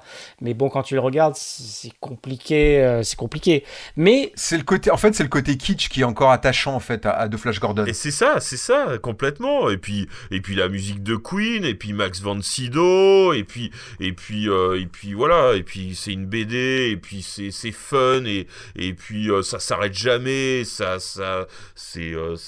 va dans l'art, c'est pas, il y a pas de demi-mesure, on va jusqu'au bout. Il y a Timothy Dalton, c'est kitsch à mort avec des ah non, c'est trop bon, moi j'adore, j'en peux plus, je le revois, c'est un film que je revois régulièrement et je kiffe. Mais Krull oublie direct, hein. Vraiment. Ah ouais, c'est tout ça sans Timothy Dalton, sans Max von Sydow, sans la musique de Queen. Donc là, du coup, ça devient raide. Hein.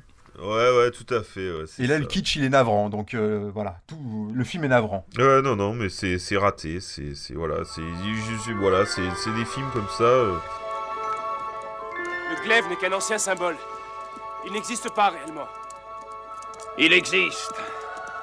Là-haut. Dans une grotte, sur le pic le plus haut. Sans le glaive, tu ne pourras jamais rejoindre Lisa. J'ai besoin d'armes, pas de symboles. Jadis, le glaive était une arme très puissante. Il peut encore l'être. Mais uniquement dans la main de l'élu. Seul l'élu peut retrouver le glaive. Suis-je cet homme ? J'aimerais le savoir. Ouais, sinon, Stuart Gordon qui va quand même être présent tout le long, donc avec Reanimator, mais après il va être cantonné à la section peur de toute façon. Mais il a toujours été sélectionné dans cette section-là entre 86 et 90, donc il y avait, comme tu dis, Reanimator, j'en parlais tout à l'heure, et Front Beer. Non, pas tout le temps. Pas tout le temps, puisqu'après il aura le droit, il y aura Fortress qui sera oui, je l'avais oublié celui-là. Moi j'aime bien, j'aime bien. J'aime bien, puis il y a Christophe Lambert. Choses bien. Moi je l'aime bien, Fortress. De toute façon, j'aime bien Christophe Lambert, voilà. Non mais Fortress, les gars, merde. On sait, mais on est au courant, on assume, quoi. Je suis battu, là. C'est ça. J'ai une grosse affection pour un film de Alex de la Iglesia sur la dernière année qui s'appelle Action Mutant, que je trouve qui est complètement barré. C'est un film que j'adore. J'adore ce réalisateur, et d'ailleurs, Bon, il se vengera, il aura un prix après à Gérardmer avec Le Jour de la Bête. Voilà. Je l'ai placé. Alors, à Avoriaz, il y a aussi des films qu'on peut considérer... alors, je parlais d'Elephant Man, mais il y a eu d'autres films qu'on peut considérer un peu comme des intrus, en tout cas des surprises, notamment la première année, n'est-ce pas Thibaut ? Ah oui, oui. On aura Devil in Miss Jones, donc un film érotique, je dirais, érotique. On peut dire pornographique. Pornographique, on va dire pornographique. Ça. Allez, on peut le dire. Allez, pornographique, qui va cartonner aux États-Unis et qui aura quand même le droit à 5 suites. On est allé jusqu'à Devil in Miss Jones 6, je crois. Voilà, ça va s'arrêter. Mais c'est un peu rigolo parce que finalement, puisqu'il y a quand même un des fondateurs du festival, Lionel Chouchan, qui avait tendance à comparer le gore justement au porno, qui était pas très tendre avec ce genre-là. Mais en fait, en 73, donc quand le film a été projeté à Avoriaz, en fait, la catégorisation X, en fait, la ghettoisation du cinéma porno avait pas encore eu lieu en France. Donc il y avait quand même un engouement autour de ça, et dans les salles françaises, le cinéma porno partageait l'affiche avec des films traditionnels. Donc je pense que ces années-là encore, on pouvait encore se permettre, en tout cas, c'était moins mal vu de projeter un film pornographique dans un festival, alors que 2 ans plus tard, avec la loi X sous le gouvernement Giscard, là, la ghettoisation du cinéma pornographique a lieu, et forcément, c'était plus possible, quoi. Puis il faut pas oublier qu'on est 5 ans après mai 68, qu'on était en pleine libération sexuelle, et voilà, il y avait tout un truc autour de la libération sexuelle qui a fait que ce film-là a pu, je pense, arriver en tout cas hors compétition à Avoriaz. Mais c'est vrai que dans le fond, même si le film, il y a des aspects fantastiques, enfin un peu surréalistes dans le film, mais de là à l'inclure dans un festival de films fantastiques, oui, ça peut paraître bizarre. C'est-à-dire qu'en fait, le cinéma fantastique et l'horreur ont toujours été un peu associés à l'érotisme, alors pas la pornographie non plus, mais à l'érotisme. Je pense à la revue Midi Minuit, où il y avait des filles de plus en plus dénudées, la Hammer, qui au fur et à mesure des années ont commencé à dénuder aussi les femmes du casting, et donc il y a, je pense que dans les années 70, peut-être même plus que après, il y avait un peu encore ce mélange, c'était encore poreux tout ça, et on garde encore des traces dans les années 80, dans les slashers, les choses comme ça, d'érotisation, etc., parce que le public cible, c'est des adolescents masculins en général, et donc je pense qu'il y a un peu un truc comme ça, mais cette sélection-là, même si elle était hors compétition de Devil in Miss Jones, prouve bien qu'on met un peu tout dans le même panier, quoi. Voilà. Il y en a d'autres qui sont un peu... Enfin, on se pose des questions de leur présence. Je pense à cause d'un assassinat en 75. C'est un thriller. C'est un thriller paranoïaque, mais c'est pas... Voilà, il a eu le prix de la critique. Oui, c'est un très très grand film, un très très bon film. Mais de là, encore une fois, de le voir à Avoriaz, bon, je comprends pas. Dans un autre genre, alors peut-être pas encore une fois une histoire d'imagerie, mais The Rocky Horror Picture Show, qui est une comédie musicale, j'ai un peu de mal, moi personnellement, de le voir à Avoriaz. Si, moi ça, oui, plus c'est quand même une moi j'adore. En plus, ce film, je suis fan complètement. Mais si, ça reste.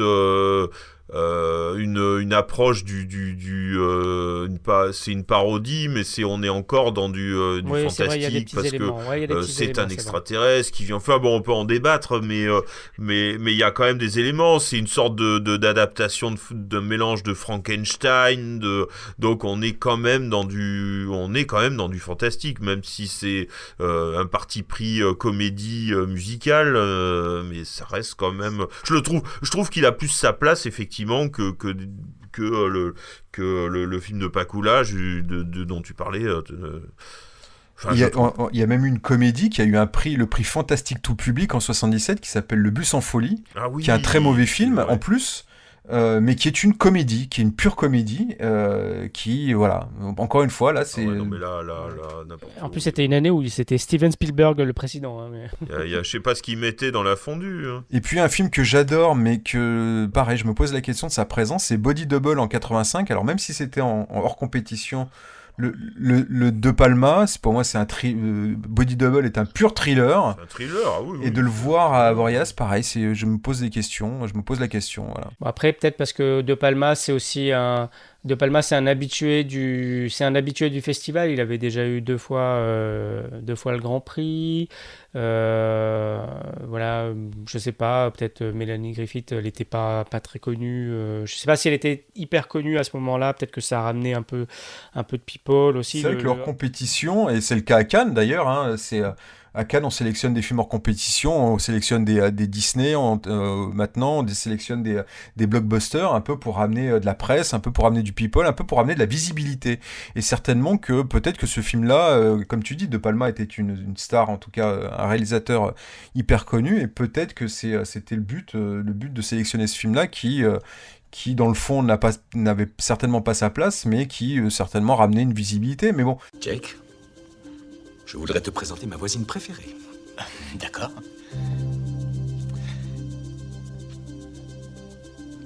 Tu la vois? Oh. Attends. Oh. Mais qu'est-ce qu'elle fait? Elle continue à regarder, tu vas voir, tu veux te rapprocher? Ah ouais. Oh là là. C'est net, là? Oui, c'est encore un peu flou. Et là? Oui. Ah, fantastique. Elle fait ça souvent? Tous les soirs, réglé comme une horloge. Tous les soirs? Oui, attention, il est derrière vous! Grâce à ce hors compétition, on a pu assister à des projections vraiment de films assez super. Hein, je veux dire, il y en a toute une liste. Highlander, exactement. Ouais, tout à fait. Qui aurait quand même Highlander qui aurait mérité un petit prix. Hein. Ouais, clairement. Je rebondis à ce que tu disais auparavant, Mick, sur le slasher. En fait, c'est un genre qui a été présent à Avoriaz, mais qui a toujours été ignoré des palmarès. Il y a eu le premier Vendredi 13 qui était sélectionné en 80, mais qui est parti bredouille. La suite n'a pas été sélectionnée. Il y a eu le Meurtre en 3 dimensions, le troisième opus, qui a été sélectionné, mais hors compétition.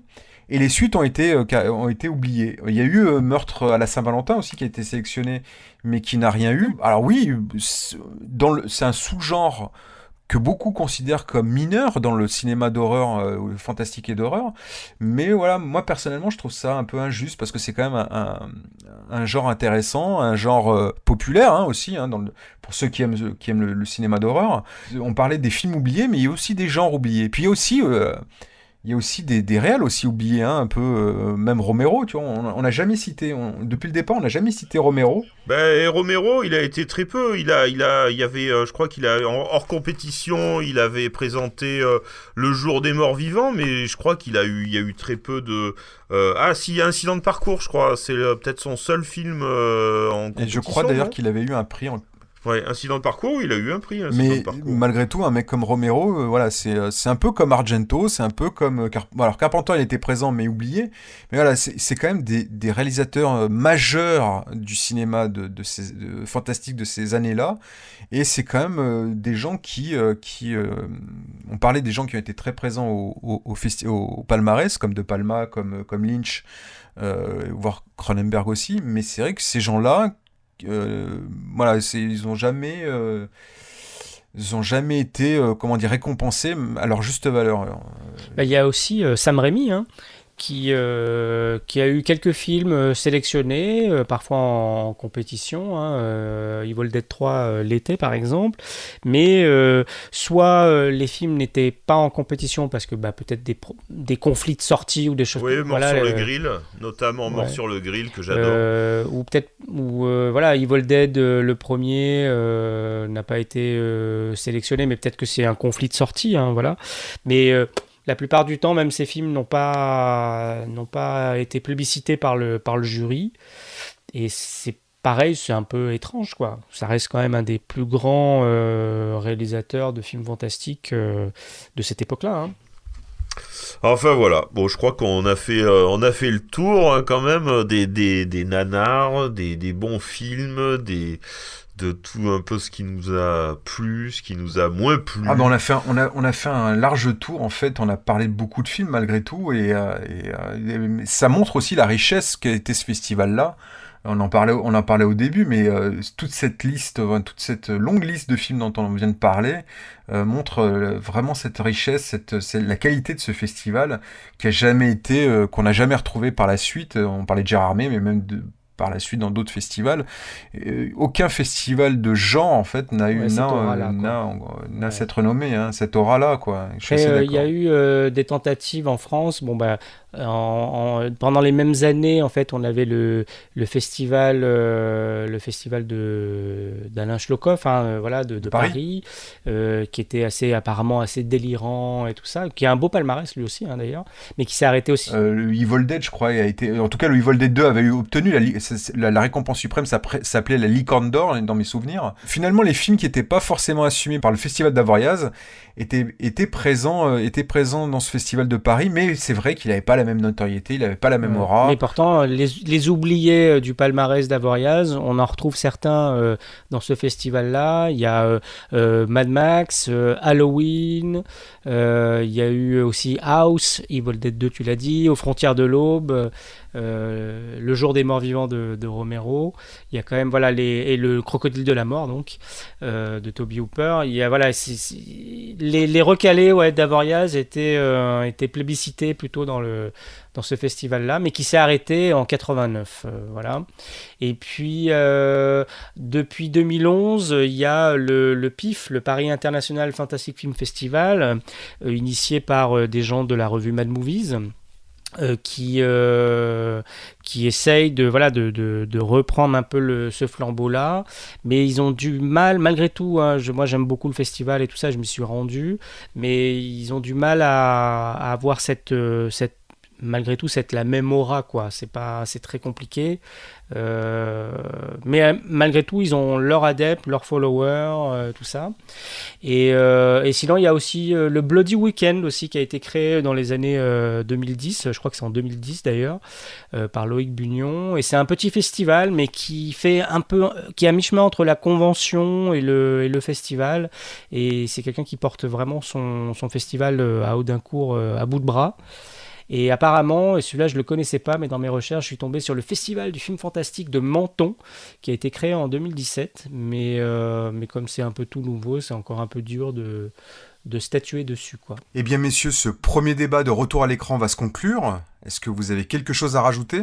Ouais, écoute, voilà, hein, c'est vrai que ça s'est arrêté donc en 93 et que ce festival s'est arrêté en 93. C'est dommage, c'est comme ça. Derrière, il y a eu, tu en parlais, un peu des successeurs.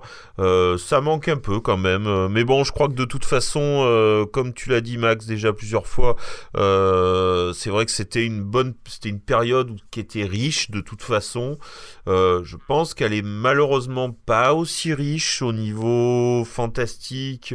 Je dis ça peut-être parce que ça y est, je suis vieux, je sais pas, mais je trouve pas le cinéma d'horreur.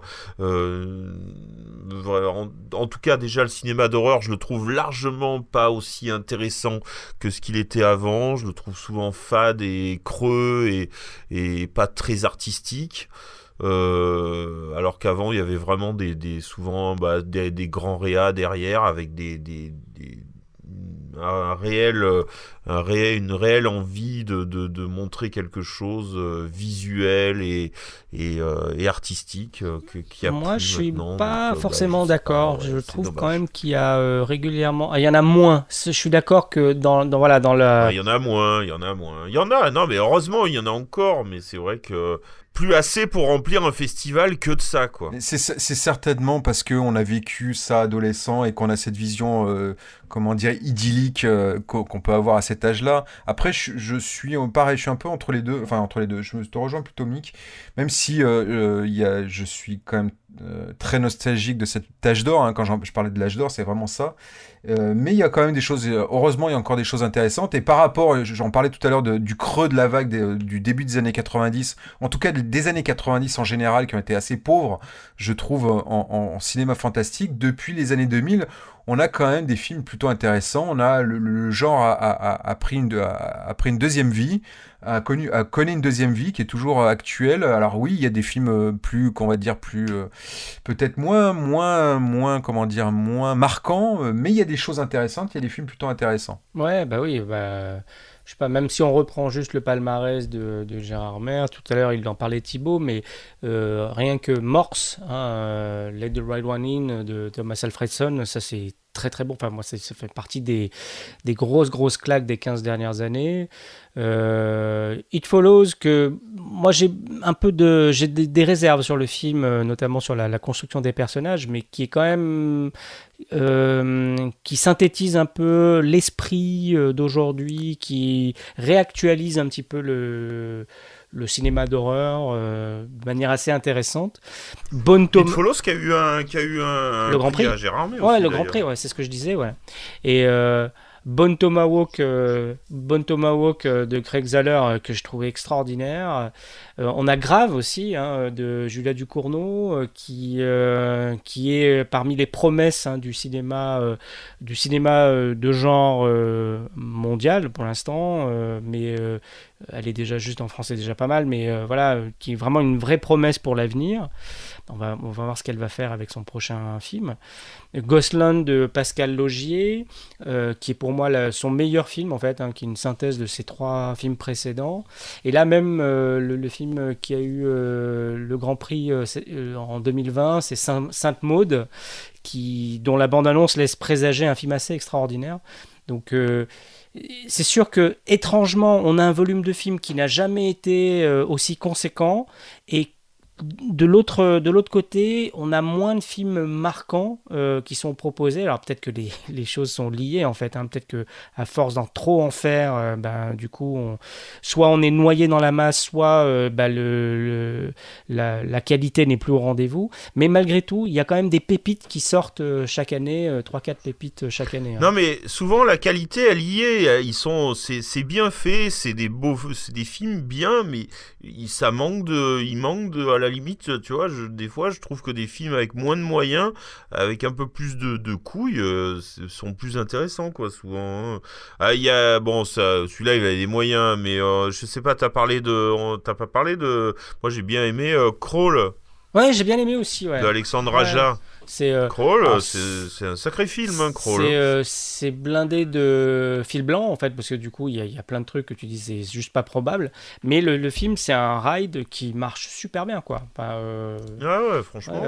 Aja, moi, j'aime bien, de toute façon. Oui, Alexandre Aja. Il y a un film on parle des films récents qui sont plutôt réussis. Il y en a un qui s'appelle Under the Skin, quand même, qui est un grand film. Voilà, ça fait partie de ces films, en tout cas celui-ci notamment, qui est vraiment un grand film. Ça fait partie de ces films qui... Et pourquoi qui était un petit film. Oui, mais voilà, tu parlais de mettre ses couilles sur la table. Là, fait, ouais. En fait, c'est quand tu as dit ça que je pensais à ce film-là. Je me dis, voilà, ça, c'est un film qui est pas un film à gros budget, mais voilà, il y a des idées de partout, c'est hyper intelligent, c'est hyper fin. Enfin, vraiment, ce film-là, en tout cas, montre, en tout cas, que le cinéma de fantastique n'est pas mort. Heureusement qu'il y a des choses intéressantes, et malgré une grosse production et beaucoup de déchets, il faut le dire aussi, mais il y a des films, heureusement, qui subsistent et qui sont plutôt bien, quoi. Ouais, et qui sortent des formules, en fait, parce que les déchets, en fait, en général, viennent des formules. Donc, tout à fait. Ou des remakes, ou des mauvais remakes, ou des mauvais... Enfin, oui, ça correspond aux formules, parce que ça reprend un remake, c'est... Par définition, ça reprend une formule, donc c'est ça, ouais, exactement. Bon voilà, on a fait un grand tour de ce festival mythique et on espère qu'on vous a donné aussi envie de voir ou de revoir certains films présentés à Avoriaz. Il est temps de nous quitter. Salut Mick. Salut. Et salut Tib. Et salut, et on leur dira au revoir les petits gars. Au revoir les petits gars. Vous pouvez retrouver tous nos précédents épisodes sur notre site retouраlécran.fr, sur notre chaîne YouTube et sur les meilleures plateformes de podcast. Google Podcast, Apple Podcast, Spotify, Deezer et Buzzsprout. Et vous pouvez nous retrouver aussi sur les réseaux sociaux. Merci à tous, n'hésitez pas à nous laisser des commentaires, ça fait toujours plaisir. Et puis j'espère que vous serez prêts à nous entendre encore une fois, assez bientôt, pour la prochaine, on verra. Surprise.